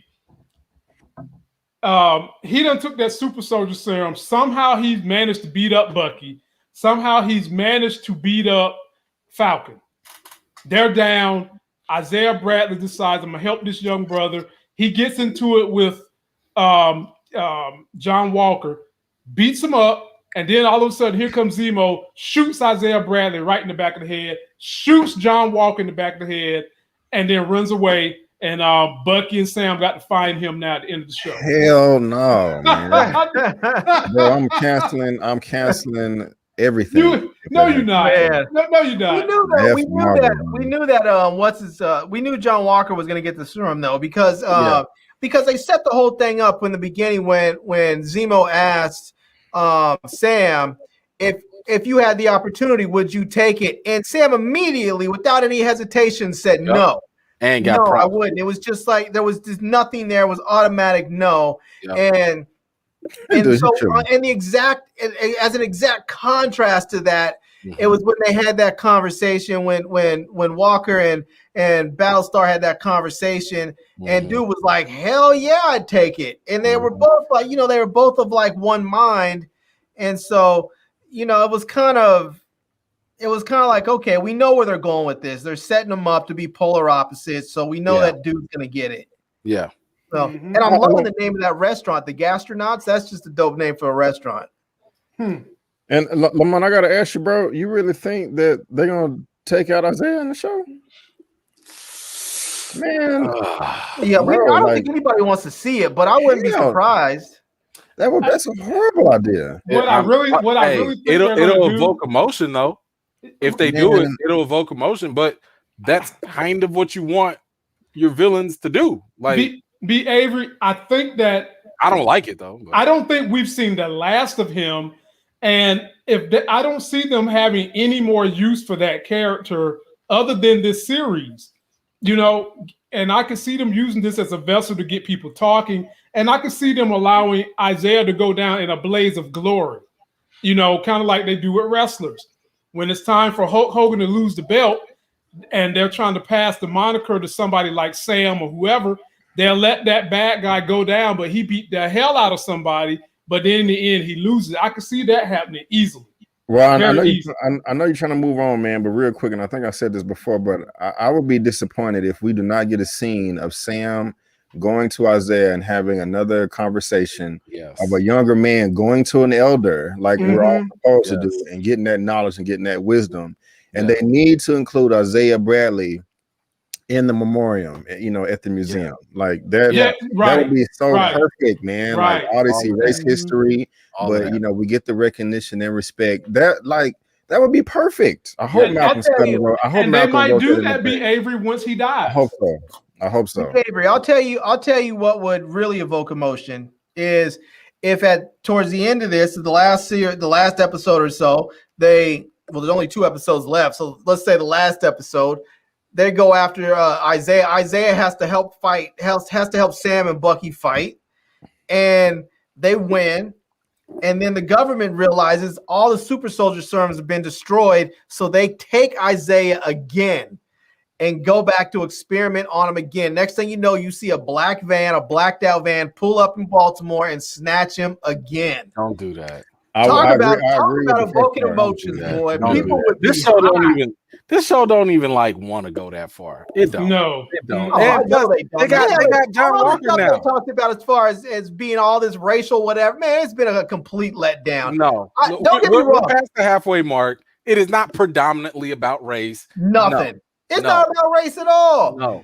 Now, B. Avery, you want to know what I thought about the series after this episode. I will say this episode was dope from a Marvel perspective. It is. I mean, so far, because we are now at past episode 4, going to 5 and 6, and we have not gotten anything that we were promised as far as dealing with race. I'm going to say from that front, this show is complete and utter garbage. Now, from an MCU perspective, it's good. Yeah. But from that perspective, hot garbage, and they should have never have said it. I would not have been disappointed at all if they just would have left it out, and I could have gone into this thinking it's just a good comic book show. But they wanted to make us think we were going to get some sort of socially conscious message out of this, and we got nothing out of it in that realm. To be fair, they are hitting social issues. They're just not talking about race. That's the problem. Here's the thing, though, predominantly race, and that's not the case. I'm just saying there are other elements. But hear me out. Here's the thing: we both know when we talk about race, you can't talk about race and get white people to understand it with subtlety. You have to hit white people over the head with it. You have to smack them upside the head with blatant racism so that they get it, because if you hit them with subtlety, they just either they willfully ignore it or they just don't understand what they're seeing. I got you. I'm with you. Like, that's why I didn't like the promise that the expectation created that we were going to have predominantly a show about race, but then you tiptoe around it every single time. And like, at this point, Zemo is the most woke person here. He talked about the most stuff for black people. Outside of Zemo is Sarah. Sarah's the only other person, Sam's sister, that's actually said something close to America doesn't do for our people or people that look like me, or the bank doesn't lend to people like me. Like, she's the closest we've gotten to someone to actually get close to the topic of race. You don't feel like Carly actually talks about it. You don't feel like Carly kind of hit it a little bit? With what? When they was talking about the super soldiers, her plight, and where she's at in her point right now. No. Okay. Not about race. I mean, like I said, there are other social dynamics going on. We can talk about America's over policing. We can talk about the resources of the powerful and the needy. There are social issues at play, but about race? No, it's not. They throw things in there, but the characters don't really engage with it. B. Avery. We got 2 episodes left. It's coming. That's all I have to say. But that's not that's the only thing. It's not the majority. I don't ever remember them saying. I could be wrong. I'll send you the article. I don't ever remember them saying majority or predominantly. I think what they said, B. Avery, was. I think he said deal. This show will deal with racial issues. Yeah, and so at this point, this show is not dealing with it. Even if the last 2 episodes deal with it, what we can say is 2 episodes dealt with it, but the show has not really dealt with it. That's kind of nitpicky, but I'll let you have it. Now, here's the thing. Avery's done with us. No, I'm just saying, like, this could be a huge buildup. Like, maybe the final episode, Sam gets the shield, which I do believe he is going to get the shield down the road. But let's just say he finally gets the shield, and then people are going to be like, hey, somebody spray paints the N-word on his shield, and that's how the show ends. Nah, but it's coming. No, guys, it's coming because we know that he hasn't taken the shield because of the line that his sister Sarah gave him. Like, why would I care about this America's mascot when the country doesn't care about me? We know it's coming because he gets the shield. We see that in the trailer. So when he gets the shield, I'm 99.9% sure that there's going to be some conversation that he has either with himself in the mirror, with War Machine, Don Cheadle, or Isaiah, or whoever, and him expressing all the insecurities he has about himself as a man, a black man, and taking on the role of Captain America. I'm 99.9%. I just want him to say it. It's coming. When he gets the shield, that's when those words are going to come out. I'm very confident in that. B. Avery, I think you're missing the point in the sense that that you might be right, and I fully expect that you will be right in that sense. But there's a big difference between having a scene that deals with that, or having an episode that deals with that, versus having a show that deals with it. Of course. And we were told we were going to get a show that deals with it, and we have not gotten I think it's a misunderstanding. I think it may have been, a misinterpretation. I think it may be a misinterpretation, because I didn't go into this thinking that it was just going to be like all about race. I thought they were just going to deal with it, and we haven't dealt with it yet, to y'all's credit. But I think it's coming, and I think it's going to be significant, and I think it's going to. I think that by the time this show ends, when people are talking about the Falcon and the Winter Soldier a year or two from now, they're going to remember the racial issues. They're coming up in the last two episodes. I just want to point out, like, this is like what Ralph brought up here about the bank scene. This is a perfect example of like actually what Larry was talking about, where because these things are brought up, sure, we know in the real world that this could be a racial moment where, like, oh, we're just not going to do anything with you because you're black or minority or whatever. That we know that's a history. But the bank scene had nothing to do with it. That was more of an issue because of the blip.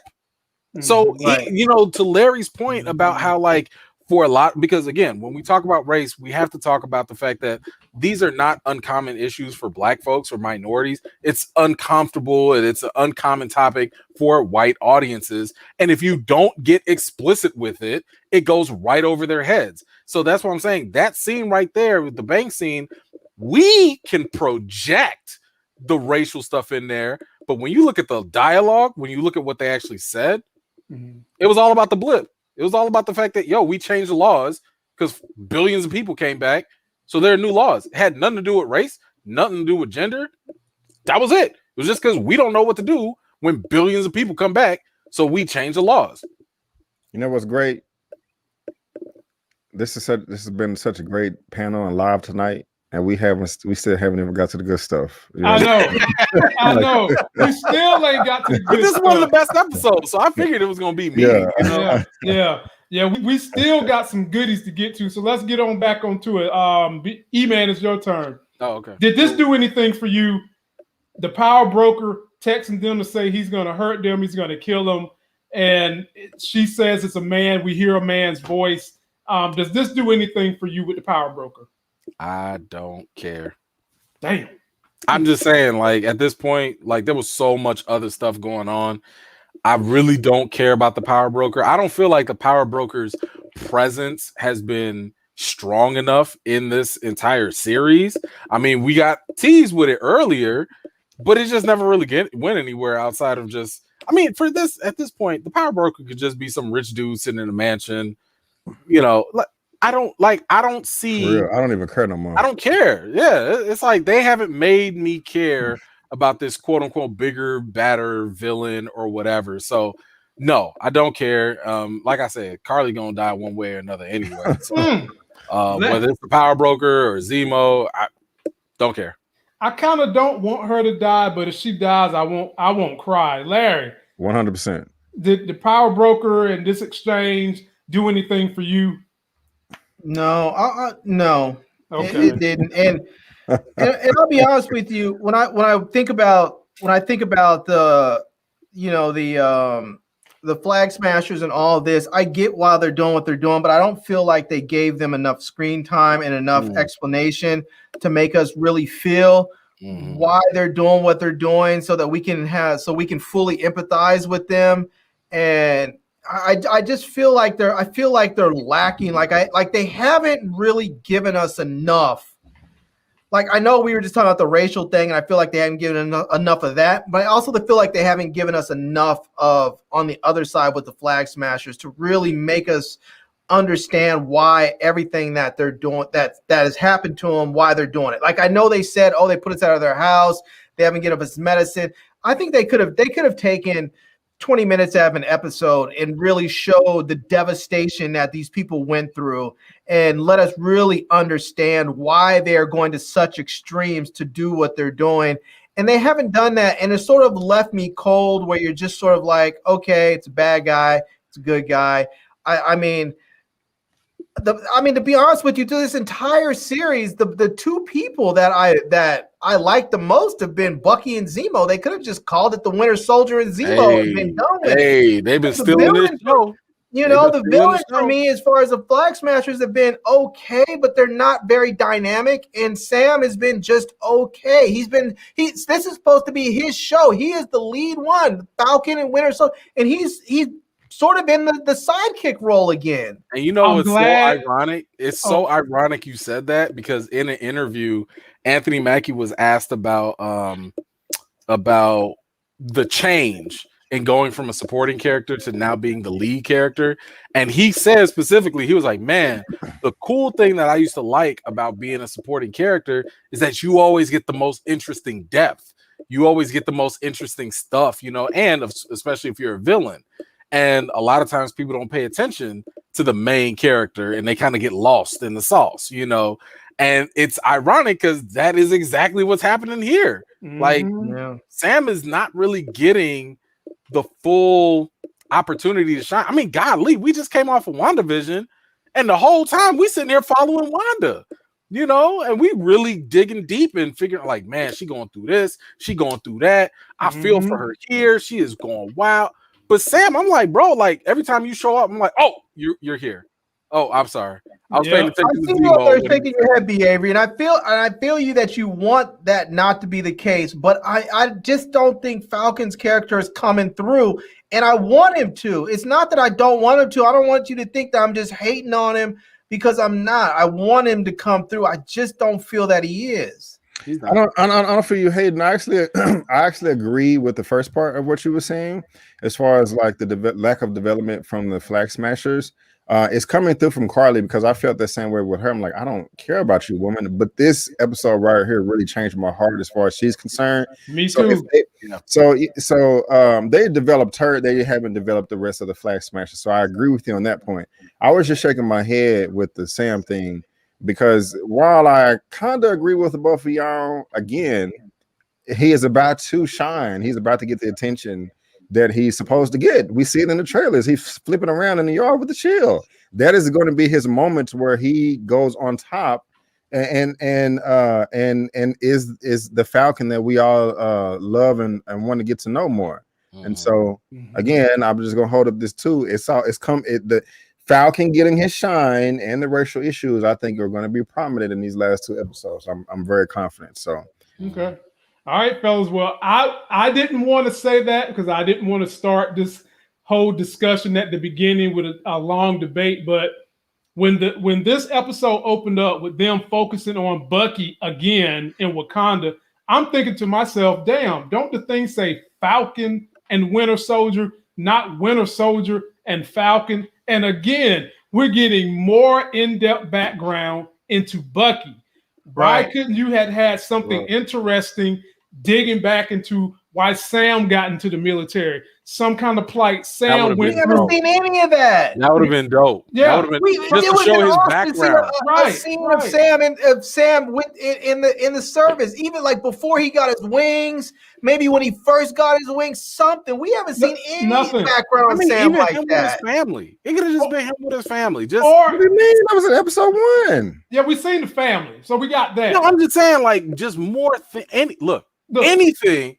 I don't care. Even him with his TT, whatever. Just more stuff to help us learn more about Sam. So what we could have done is figured out what happened on the battlefield that made him become a grief counselor the first place. Why not? Yeah, you know, something like that. So it really feels like it's Falcon and Winter Soldier. And B. Avery, I'm saying up to this point. Okay. Up to this point. Now I'm dying on his hill. Look, you're dying, I bro, do want to see, because I'm gonna keep it real with you, B. Avery. I don't see any blowout performances, blowout content, blowout background stories, and you're talking about you need to mix that with racial elements. There is no way you can jam all that into 2 episodes with one character. Man, you can do that in. I respectfully disagree. I respectfully disagree. You can. I feel that you can knock out both of those 2 birds with 1 stone easily. Him getting the shield or talking about it, and race is going to come up when he is taking the shield. He's going to express himself, how he feels as a black man. His sister did it in this episode when Carly called, talking about like I said before, why would I care about the mascot where the country of the mascot don't care about me? You know, it's like. I mean, I don't know if you ever heard of Neely Fuller. It's this elder that I listen to. He talks about how the flag relates to black people. Like if somebody were to ask a black person how the flag relates to, all answers always be, I relate to the flag exactly the way the flag relates to me. And that's what triggered me when Sarah said that. So I don't know, man. I mean, so we're getting to learn more about her and still not learn about Sam. Exactly. And that's the problem. It's about screen time. It's like, why I didn't come to this show. We're 66% through the show. 66%. And we're still doing setup for Sam? Still? That's what I'm saying. That's what I'm saying. I'm saying, B. Avery, it's going to be a heavy lift to put all these elements into one character. That's all I'm saying. We'll see. And I'm not mad at y'all for feeling the way you feel. That is pretty dope. I didn't realize that was I didn't realize that was happening. That's dope. And by the way, I can't sell this shirt because they came at me for the copyright. So I can't. Oh, they did? I used to try and sell this shirt back in the day. But no, I think the original artist or somebody took it down for copyright. So I'm sorry, I can't. I can't. Maybe I'll create a dummy account and just put it up for y'all real quick. Hey, I mean, I've seen worse in American capitalism. Right. The means justify the ends. Right. You know, guys, I have faith, man. I feel I'm confident that it's coming. I agree with you. You know, B, that I do think that eventually the race thing with Sam. I mean, it better happen. Like that was the whole point of the comics. You know, the whole point of the comic, even if it didn't come from him directly, it was like external. Like people would talk about it around him and it would affect him. But again, I'm just kind of sitting here looking at this whole setup 4 episodes deep and we still not there. B. Avery, what I think is going to happen. Me of that Godzilla movie where he didn't show up until an hour and a half later into the movie. Like, that's what I'm saying. That's all I'm saying, B. Avery. I'm just saying we're supposed to believe we're going to get more intel on Sam, and then we're going to get the race issues on top of him getting the shield, learning how to use the shield. All that has got to happen in 2 episodes. I like this about B. Avery because you know what? I'm getting old and cynical, and he's still hopeful, and I love it. Already, you know what I'm saying? I love it too. I love all you guys, but I'm saying, guys, think of it this way: the way episode 3 ended to the way this episode 4 ended, so much happened, so much across the board with everybody. We got a ton of everything. So that just goes to show to me you can just do it again 2 more times. It was. I mean, I hope it is, and you're right, B. Avery, because if we look at WandaVision, they started to amp it up at the end. The last couple episodes were way hotter than the first ones. They amped it up. So if they keep with that same model, we might end up with something truly great. But I'm still not convinced that they're really going to just go ahead and touch on race the way that I think we're going to get a very poignant scene.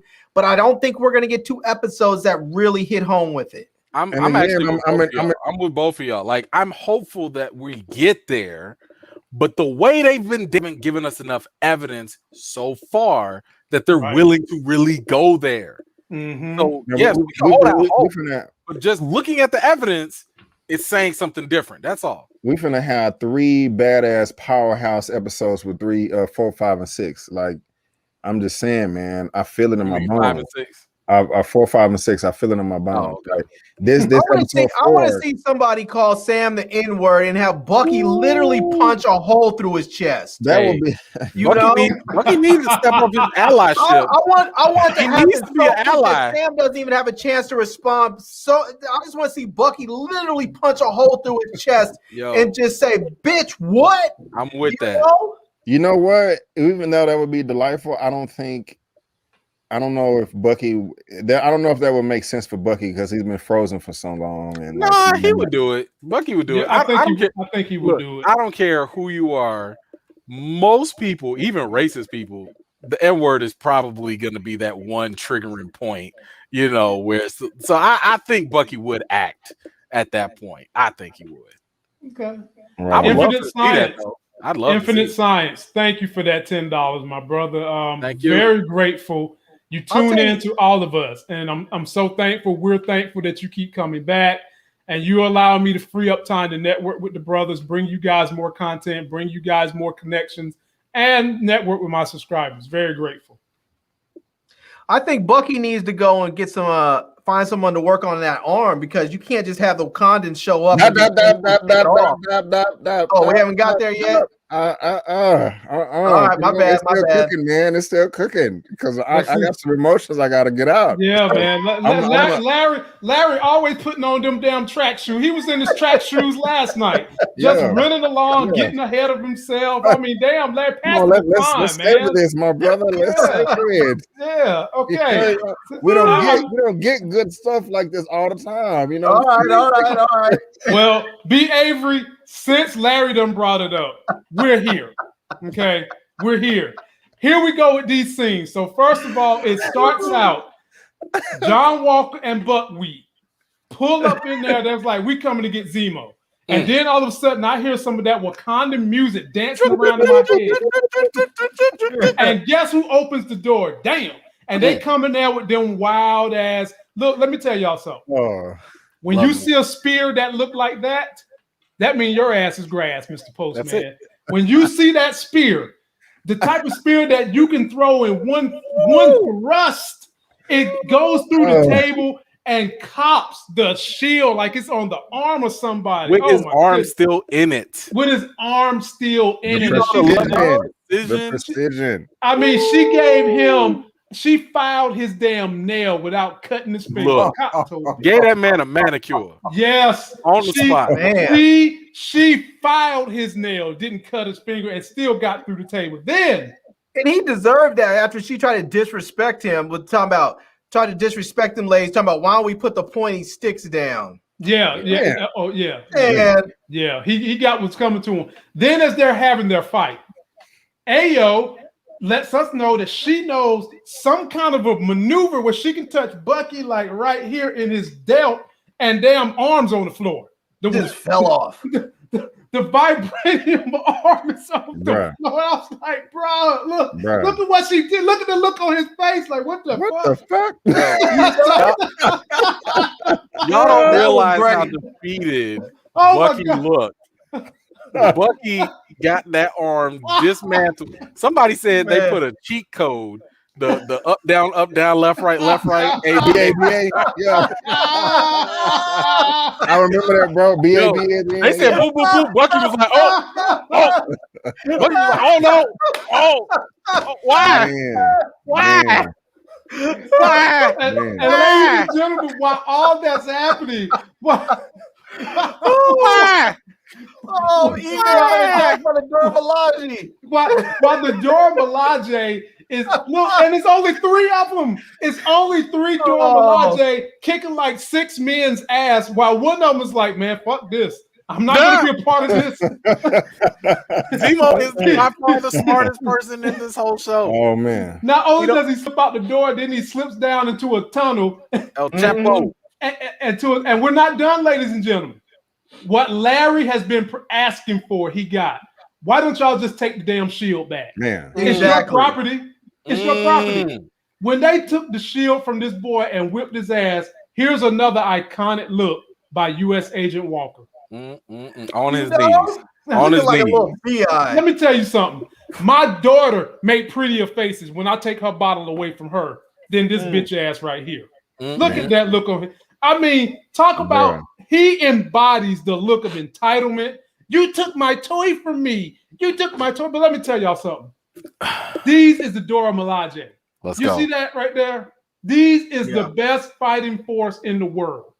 B. Avery, you get all the smoke. You go first, my brother. Get it all. Start where you want I'm to. on my couch. I'm hitting rewind like, oh shit, did I just see that? Like I'm screaming, like, oh god damn, like oh. Bro, this is my reaction. Like, I mean, and this the setup of it too. Before the Dora Milaje even get there, Captain Dumbass over here talking about Sam, you want a box? You want me to put the shield down and even the playing field? I'm like, are you serious? He did it. Bro, I would love to see Sam whoop that ass. Sam would have whooped his ass. Sam would have got that. He did it. That was nice. But man, when that spear came through there, and I'm just like, oh Lord, this guy. Oh, I'm John Walker. And this scene right here, you notice when his arm was stuck in there, he was struggling for a while to try to get loose. But later on, the door, she just came over there, soup, and just like pulled it out, like without no hesitation or anything like that. I mean, bro, the way she was jumped up and twirled and then stabbed, like she was about to kill. I really feel like she was about to kill them, and like they didn't care. You know, I'm like, look, this is our rules. The whole jurisdiction, like you don't have any jurisdiction here. You know, no, bro, we got jurisdiction wherever we go. You just don't. The whole scene was fire. Like Sam told her, you have a better chance of fighting a super soldier with a vibranium arm than going against a non-super soldier. Like, are you serious? Like, I mean, like, bro, like he got his ass. John Walker got his ass whooped metaphorically and literally. Like, she was enjoying that. Like, I really have not been this entertained, bro, in a minute. Now, B. Avery, I think this might have been racial, B. Avery. I think this might have been racial. A white dude who's entitled, has every gift, gets his ass whipped by an African woman. And not only whipped, he got that ass smacked. Only got back what made him what he thinks he is because she gave it back to him. She gave him the shield. She put her foot down and flung that thing back up and had it on her arm. And the other that was so perfect. Said, nah, go ahead, get back to him. And just real quick before I pass it on, like again, the whole fight scene was beautiful, but the way Sam got 4-piece with that spear, like bing, bing, bing, bing, he didn't get back up until they left. You know what I'm saying? He stayed his ass there like, F this. I don't got no problem with y'all. You know what I'm saying? No, I'm good. You know what I'm saying? Oh man. Damn, man. But anyway, it was perfection, bro. Man, perfection. Larry, I'm gonna go to you, but I'm B. Avery. They hit him with a 4-piece. Bing, bing, bing, bing. So what made it so funny? While everybody getting their ass beat, this look on his face. Look at me, my dad was like, Oh, and bro, I lost my shit, man, when she did the little palm pressure point thing. Like, Bucky was shook. He was like, man, it is. I seriously, I'm at the 30-minute mark on this episode. As soon as we're done, I'm going to go press play downstairs and watch it again because I got my snacks ready. I got my pie ready in the freezer. Oh my god! I mean, arms on the floor, arms on the floor, and then, looking like a fool with your arm on the floor. Did you know that they could do that? He said, no, man. He didn't read the owner's manual, bro. This is beautiful, man. This is beautiful. Did you know they could do that? Larry, take it away, man. Go ahead and get your feel in on this, because man, this was some good TV right here. I'm telling you, man. If I saw those Dora Milaje chicks rolling through my front door like they do, I might have to tell them, look, man, I know you guys are here. I know you're badass, but I'm going to have to swing on one of you just so I can tussle, because that's the only way I'm going to try and get with you. You know? I'm going to take an L. I'm going to take whatever L you give me, because that's going to get me a little bit closer to you, and it's worth the pain. You know? Oh, my God, boy. I mean, in all seriousness, man, they came in just like, I mean, it was so ridiculous. They came in and dominated. It was like they came in and treated them like they were children. Like, okay, you guys want to have a little fun. We haven't worked out today because we've been traveling, so this will be a good, quick, 5-minute workout. Larry, this is the look of a child. I'm telling you, my daughter makes a prettier face than this when I take stuff from her. That little dude is just a bitch, man. Look at him. He's just a little bitch. He's all on the ground, just got stuck. And then he's up there, and they're not even super soldiers. Come on, man. Look at her. That's what we should see right there. You see her with the shield? She should be the new Captain America right there. Oh, she should be the new Captain America. Boy. Man, y'all gonna get us in trouble, man. If there's a lot, look, let me just say, for my Anglo-Saxons out there, we love y'all. We are about equality, but we do not have a problem calling things out that have been injustices in our community and trying to educate y'all on that. So yes, we do have love for y'all, but y'all sit here and take this Dora Milaje whipping too. Yeah. E-Man, it's all yours, brother. First of all, I just like to point out the fact that the Dora Milaje do not discriminate.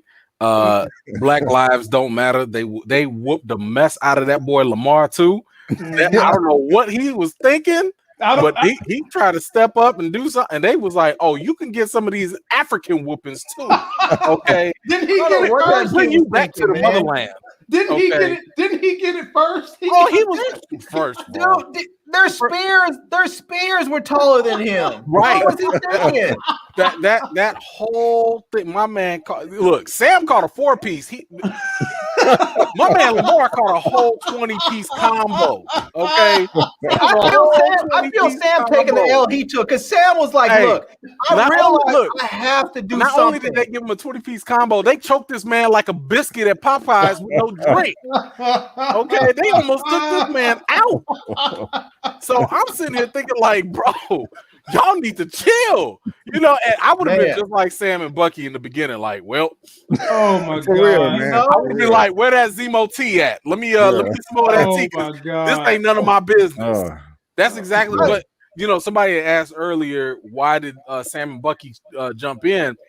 That's because the Dora Milaje will kill you. Yeah, they don't care. They will kill you and not ask questions later because you get in their way. And by the way, they probably got diplomatic immunity, so they can probably do it and get away with it. So that's why I'm sitting here like, yo, y'all need to like stop with the Dora Milaje on all levels. And they took on Bucky, who is a super soldier. Man. Okay. So even though Bucky was so defeated, he was just like, why you do that? Why? They have some new code words for Bucky. They might just go ahead and say they might. 44 MacBook Pro. I'm with it. Wine glass iPad, and he'll be up there doing craziness. Code and let's go. We can do that. Oh my god, man! Yeah, this whole scene was dope to me. Definitely one of my most favorite scenes out of this whole series. I'm looking forward to what they do with this more in the future. Hopefully, this is definitely good setup for a Wakanda show. Just to keep on teasing us, because you can give me Dora Milaje all day, and I'm happy with that. I don't think America's ready for the Dora Milaje, man. Man, I don't care what they're ready for. I'm ready. And this is why I say they're not ready for it. We saw what happened when we got all these beautiful black women up there in these music videos. They all of a sudden, everybody wanted to be up on Instagram trying to look black and faking like they're black. We get the Dora Milaje, they're going to have white girls running around shaving their heads bald and putting armor on. They're not ready. Hey, go for it. I'm here for it. What do they say? Imitation is the greatest flattery. Yep. I'm just saying they're not ready for it, man. Go for it. Hey, I'm here for it. I'll sit here and look at them. Just don't be trying to hit me with no spear. I ain't going out like Sam. I'm definitely not going out like Buckwheat. And I sure the hell ain't going to be down there time to give me my shield back. Hey, I'm not going to lie. I really thought he was going to say like he didn't want to say they're not even super soldiers. He didn't want to say that. Because when they first came in, he was looking at them like, oh, this is just some African people with some sticks. Right. Yeah. Right. It was. I'm alone. He was disrespectful. Why don't we put the pointy I'm along the sticks mindset down? that it was because his ego got hurt, that he got beat by 2 black women.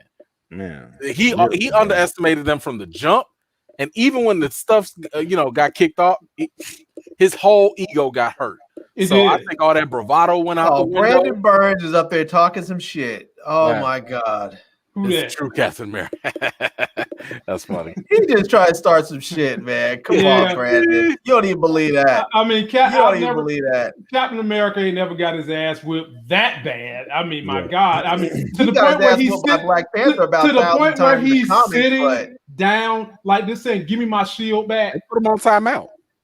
Like, bro, they really did. She should have just moved out of the way and threw him right in the bathroom. Bro, I might get that framed and put it on my wall, bro. You know what they should have done is she should have put him over her knee and just spanked his ass with that shield. Man, fellas, do y'all know what I use for a thumbnail? What's that? That should be it right there. This picture right here. Now let's move right on along because that's the exact picture I used for a thumbnail. Good choice, sir. Good choice. That dude's weak. He's disrespectful. He's not even. You can't call him Captain America. That's disrespectful. I'm an American. That dude doesn't. He got whooped by them black women, and he went from Captain America to Captain Crack because he started juicing immediately. So that was it. Perfect. Well, back when you were a little kid, when a woman whipped your ass, you usually fall in love with him. So I wouldn't be surprised. He tried. I ain't mad at it. He was like, I can't beat him. I'm gonna have to join him or something. God, they don't want him. Nah, they don't want him. They don't want him. He's up there in bitch mode. I can see Ayo baby getting with Bucky because Bucky's legit, dude. Golly, man, y'all dudes, man, my stomach hurt, man. God, I can tell these two are getting together right here. I can tell you right now, Carly and Sam, they're getting together. There we go. So y'all already talked about the sister and Carly's conversation, so we're not gonna do that again. But this is Sam meeting up with them, meeting up with her to have a discussion, and Bucky's back there, and she wants to really talk. But you know what? Sam gets a warning from the tracker that guess who's on his way? U.S. agent. And there's more. U.S. agent gets in there. He breaks out fighting the Flag Smashers. And guess what, ladies and gentlemen? In this clip, they basically reveal that his punk ass done took the serum by bending a pole that he normally can't bend. And throughout this whole thing, they tied up Battlestar. Battlestar gets loose. You see him running to try to go help his boy. And then Carly Red killed him. Bye. And when she killed him, this is John Walker letting Carly Red run right past him. Larry, I'll come to you. You get this whole scene all to yourself, and then be Avery, you next. Man, I mean, part of me was a little disappointed because I wanted to see Battlestar get his Super Soldier Serum, but I mean, it's okay. He's done. Be out. I'm not gonna miss him. But it was interesting to me that after John Walker bent that steel bar, and I think it was Bucky that looked. It was either Sam or Bucky. One of them looked over as he was going by and said, "What did you do?" Yeah, it was Sam.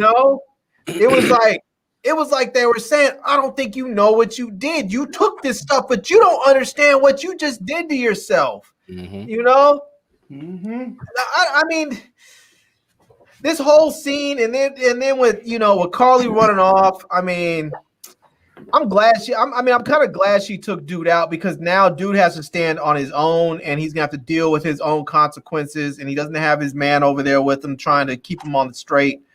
So, but we're gonna see his. I mean, obviously, there's only 2 episodes left. I was gonna say we're gonna see his demise come quick and fast, but we're already seeing it because we saw how the series, this episode ended. So we know that his demise is already happening. I mean, which is surprising how fast it's happening.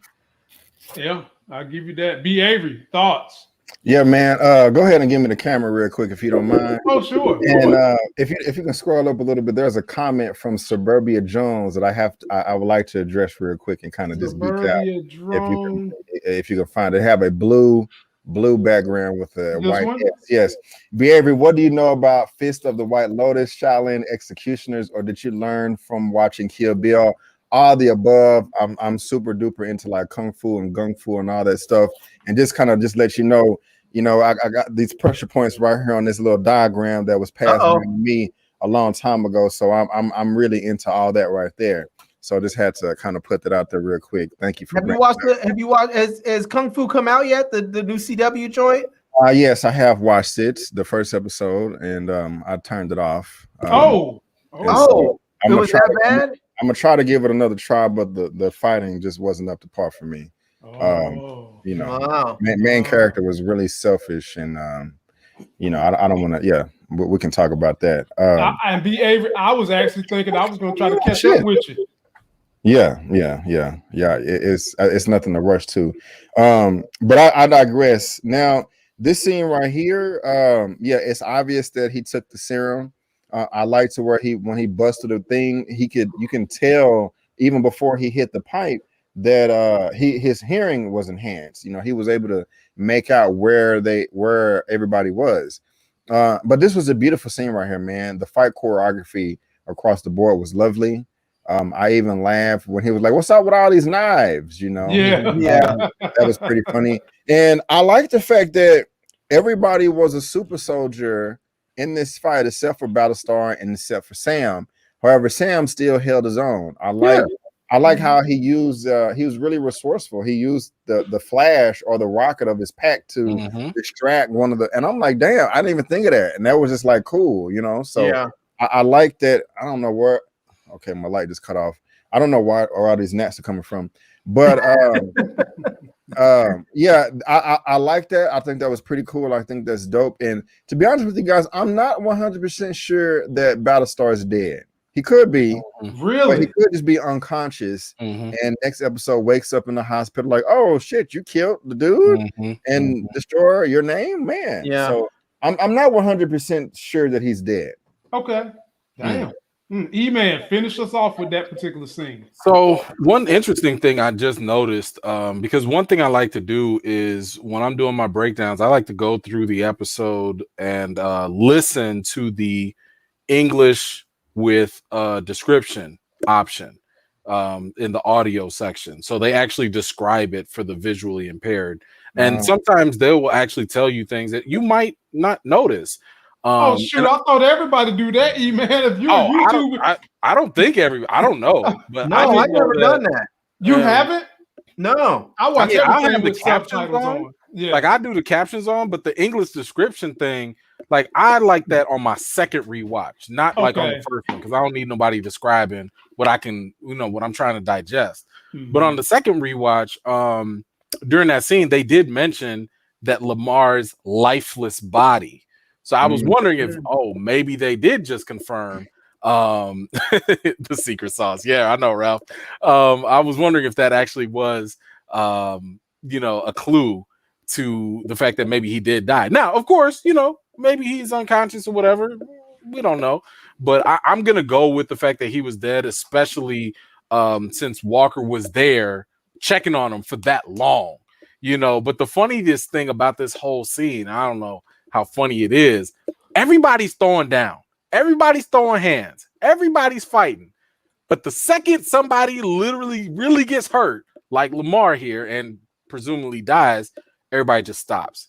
And it kind of reminded me of like back in the day in elementary school or high school or whatever, where like people might be fighting until somebody really, really gets hurt. Then you just kind of stop and be like, oh, all right, y'all, we can't play no more. All right, y'all. It's like it just got real. And I think that's a little telling of the fact that nobody there really wants to kill anyone.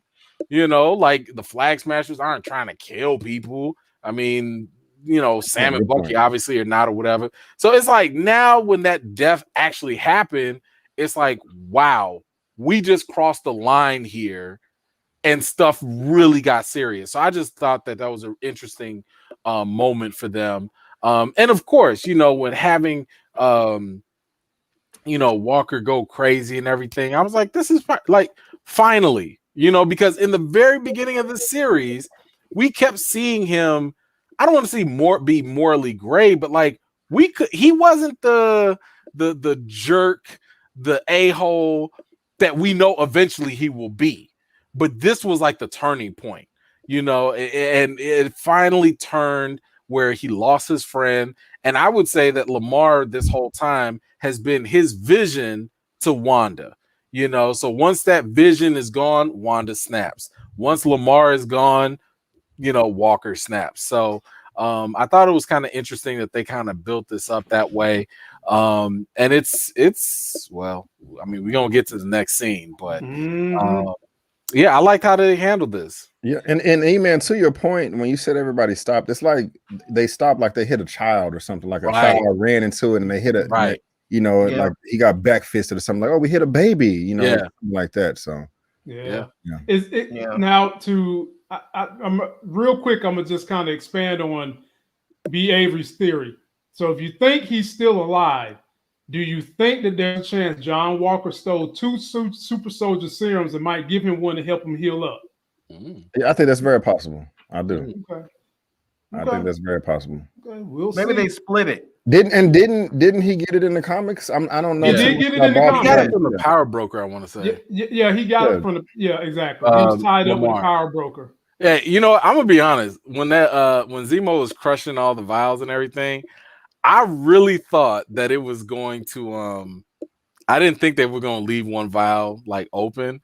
I thought Walker was gonna be so desperate he was just gonna lick the floor. Bro, I thought that's where they were gonna go with it. Like he was just gonna be like, I need this. I need this. That crossed my mind. It did cross my mind. I'm just saying, like, if you want to show how desperate this man can be, here's the thing.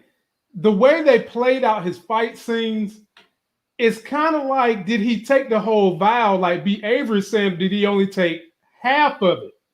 And you know, maybe he's gonna give this other half to his boy. But I think Larry said that. Yeah, okay. Larry said it didn't seem like he was fully super powered yet. Like he's got a little bit of it in the system, but not all of it. I can't wait to see. Can't wait to see. Zia Latrice, you know what I'm talking about. Attack on Titan.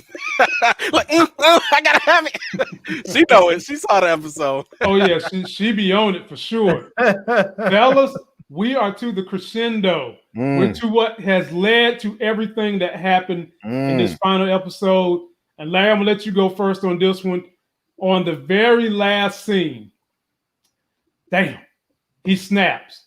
He snaps on this brother who had grand visions of Captain America, the real one, not this clown.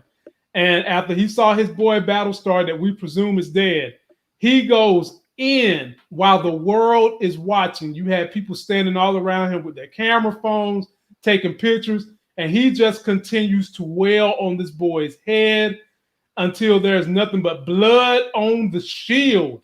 And then Sam and the crew runs up looking like, what the F?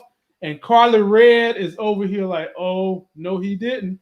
Larry, take a bite of this apple. Yeah, man, I was watching this, and this was so disturbing to me. And I'll tell you, when I watched this, it just reminded me of that scene from American History X, when Edward Norton's character told that dude to open his mouth and put it on the curb, and then he stomped him. That just was, I mean, that scene disturbed me so deeply. I've only seen that movie once. I won't watch it again because of that. And this reminded me of that. It was just very, very disturbing. And you know, it's just this whole idea of power and being responsible with it, and this dude just being completely enraged. And that's one of those things about power, is that it's not just about how you use it when everything is good and you're in your best frame of mind. It's how you use it when everything is bad and you have the ability to actually go out there and do some terribleness, and instead you don't. This guy decided that he hasn't even had the super serum, serum in his veins for 24 hours, and he's already just being a straight brutal murderer. You know, I mean, he is the exact contrast of what Steve Rogers is or was. And good point. I mean, he's the exact opposite of what Captain America, is supposed to embody. And we see this, and we know that he has to go. We know that he has to lose the shield because he's not worthy of it. Not at all. E-Man, thoughts on the last scene? So one, the first thing that came to my mind was the Black Panther scene with Claw, because remember he had him cornered as well, and he was about to kill him. That was his goal. It was like bring him back to Wakanda or kill him, and it was Okoye that was like, hey, like people are watching, and kind of held him back. So that was a nice little contrast there. But this is America, right? I mean, Walker is America. He is a symbol of America. The shield, the blood on the shield, I think is symbolic of the blood that has been on America's hands for years since inception. And it's one of those things where it's like the whole world is watching. The whole world has been watching, So I think it was a very interesting dynamic that they brought to this by showing that and having everyone see it, but a little bit closer. And I'm not saying this is a direct thing because I don't know when they shot this. I don't know exactly what they were drawing from this, but I couldn't personally help but see this as another George Floyd moment because you literally had a person in a position of authority. The guy was on the ground. He's pleading his innocence, and he literally was innocent. Like, he did not kill Lamar. It was not him. And, this person in the authoritative figure decided to be judge, jury, and executioner all in one. And I think that is one of the social commentaries that this show actually can get right, in terms of saying like, hey, look at what America does, where they over police and when they go do things in the name of freedom, because here's the thing, you're going to have people on both sides of this. You're going to have people that are like, oh my God, this dollar store Cap is a murderer. But then you're going to have other people that are going to be like, wait a minute, but he was killing a terrorist, so it's fine. Freedom fighter, right? He was doing justice. He should have complied, whatever. So I like how this is probably one of the deepest moments in the show. It's definitely one of the darkest ones, but my goodness, like I think it represented a whole lot going on. Okay. B. Avery, you get to close us out. Your thoughts on this whole entire scene? Yeah, man. Great points from all of you so far. It was a beautiful scene. Very uncomfortable watch too. I was just like, damn. And just backing up a little bit. I mean, I like the superhero landing that he made when he jumped out the window into the car. Oh yeah. That pretty cold. He was, gung ho, back fist knocking out that big old center block with the shield. I'm like, damn, he's really finna kill this dude. And of course he did. I wasn't sure if he smashed in his chest or his head. I think it was his chest. Okay, thank God. I'm just like, yeah. And the way they made it look like he was gonna get decapitated. Yeah, I couldn't tell. They didn't really show it. And he can't say, well, I'm just trying to get revenge back from Carly killing, my Baltimore. That was in the heat of battle. This was just cold-blooded. The guy surrendered. Yeah. And you still were not able to control yourself. What also stood out to me was, like, of course, when he put the shield back up and he had the blood, but he had no remorse at all for what he did. It would be, I mean, no matter what he did, it was horrible, but it would be different if, like, he came to him and, like, dropped the shit, like, oh shit, I cannot believe I just did, like, oh crap, oh. But he's holding on the shit like, yeah, what are you gonna do? Yeah, I killed him, and you're not gonna do shit about it. I mean, he took the shield and put it back on his arm like he was proud of what he did. I mean, that's crazy. It looks to me like he was looking more at the crowd, like, what the hell y'all looking at? Exactly, right. And that's just what, I mean, I think it's over for him. I think this is like one of the reasons why I said I don't care about even the power broker anymore, because this scene was so powerful. Yeah, it's just a perfect segue for Sam to get the shield. Without there being any type of confrontation. I mean, it makes you cannot represent America, if you're doing it, man, we know we operate like this behind the scenes, but there was 32 people out there with camera phones uploading this to the world, and so we got to take this L. You cannot do this anymore, right? And so I think that's going to be a perfect, easy transition segue to Sam, taking on the mantle. Yeah, gotcha. Well, fellas, that was well said. I'll say this for a comic book series. At one point tonight, we was up to 200 people watching. Hold up. Nice. That's the most we've ever done on a comic book. And last night we went live. We got up to 305 people for our review we did of Snowfall. So, nice. Ladies and gentlemen, you, the audience, are making this thing great for us. Continue to support all of us. We're always trying to figure out how we can do things on a collaborative basis, on a get you involved basis, to make sure we're providing you guys top-notch quality streaming on YouTube. We're very thankful. Don't forget to like these videos, comment, subscribe to everybody on the panel. And Larry, you're going live tomorrow night? Going live tomorrow night, 9 p.m. So, fellas on the panel, if you can make it, I will send you out the StreamYard link. And I'm just going to give a whole bunch of ish away. Come through. I will be there. I have no format for the show. It's not going to be anything planned. I'm just going to get up turn it on and go. I'm going to turn on and go. I call it Wine and Winters. I'm going to go get myself a bottle of wine. I will probably empty it out, and I'm just going to give stuff away. So show up, and hopefully you win something. I try and give a chance. I try and make sure everybody gets a little something, but, show up. It's going to be fun. Whenever we do it, I mean, generally what happens is I show up, I do the thing, and people start super chatting. I start giving stuff away. And when I get ready to get off, people start saying, oh, stay for a little bit longer. Then somebody throws up a super chat. I stay a little longer. I keep giving stuff away. I have so much stuff. And I'll tell you right now, I'm not taking super chats trying to make a bunch of money. I'm just taking super chats trying to pay for shipping so I can get everything out to you guys. Hey, that shipping will get you. Yeah, man. Stay away from FedEx if you can. Yeah. Go to the United States Post Office, because let me tell y'all about FedEx. They'll charge you to ship it, and then to put your stuff in a box, they'll charge you what you could go do at the dollar store for $1. They'll charge you $20 for it. Yep. Stay away from FedEx. Yep. So Larry's not the only one who's going live this weekend. B. Avery, I understand you got a very, very popular show that comes on Sunday night where you make about $500 a night in super chat. Big money.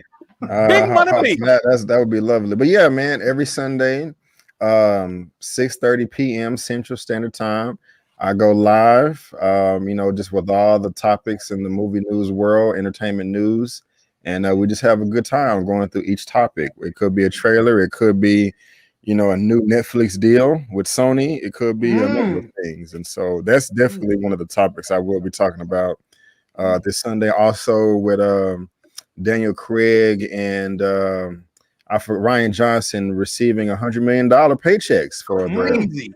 I'm gonna be talking about that too, because I have an opinion on that I don't want to give now. You just come to the show and you'll hear how I feel about it, but I feel strongly about it. So I got an opinion too, and I sold some Netflix shares this week, if that tells you anything. So y'all know I'm going to be in the building with him. Send them to me. Yes. And last but not least, the brother E-Man, what you got going on in your channel?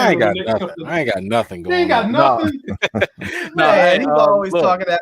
He's probably got 15 videos in the works. I mean, look, I'm working on 15 videos. I don't know when they're gonna come out, but yeah, I am working on some. And I hate over promising and not delivering on time. Yes, but Ralph. I am definitely working on the breakdown video for this episode. So I will probably go in way more detail, expand on some things, talk about the themes, talk about the predictions and all that other stuff. I'm trying to get that done by Saturday instead of Sunday, because usually it takes me a while to get those insights and everything. Like the way these brothers put all this together, that's 4 minds all together, but for me, just myself, I need a little more time. I'm a little slower, but just like this, I go live every Friday, 7 p.m. Central Standard Time, to talk about these shows. Excuse me. We have a good time. We just do reactions, talk about the stuff. You know, I need to upgrade my game and get all these brothers on there. But so if you just want to come and hang out with me, that's cool. I'm the pre-party before the real after party here. You know, but yeah, just stay tuned. You know, I'll have some stuff. I'll put some stuff out for sure. Yep. I'm hoping everybody can get vaccinated so that we can all roll to Chicago and do like his 100,000 subscriber, live stream. That'd be dope. Hey, I got my second shot in like 2 weeks, so I got my second shot this week. I'm good. I'm ready. Nice. They say you wait 14 days or whatever, so by the end of the month, I'm ready to go, man. Tesla, I got me a map. I know how to get to everybody's house and get the car charged up. I'm ready to go. So let's make it happen. But ladies and gentlemen, that is going to do it for us. You'll see me again. You'll see me on some of these guys' shows this weekend, but you'll see me going live Monday. Me and Larry are going to do Invincible, the great Amazon cartoon. It's a great comic. Please go check that out. Definitely. And we're going to recap Godfather of Harlem, the very last episode from season 1, because the show comes out next week, and we want to get y'all prepared for it because that is another banger. Very good show, good history. They splice into drama, so be on the lookout for that. I just have to laugh at Support Gaming 2020's comment up there. What are you talking about? He said that'll go viral too fast.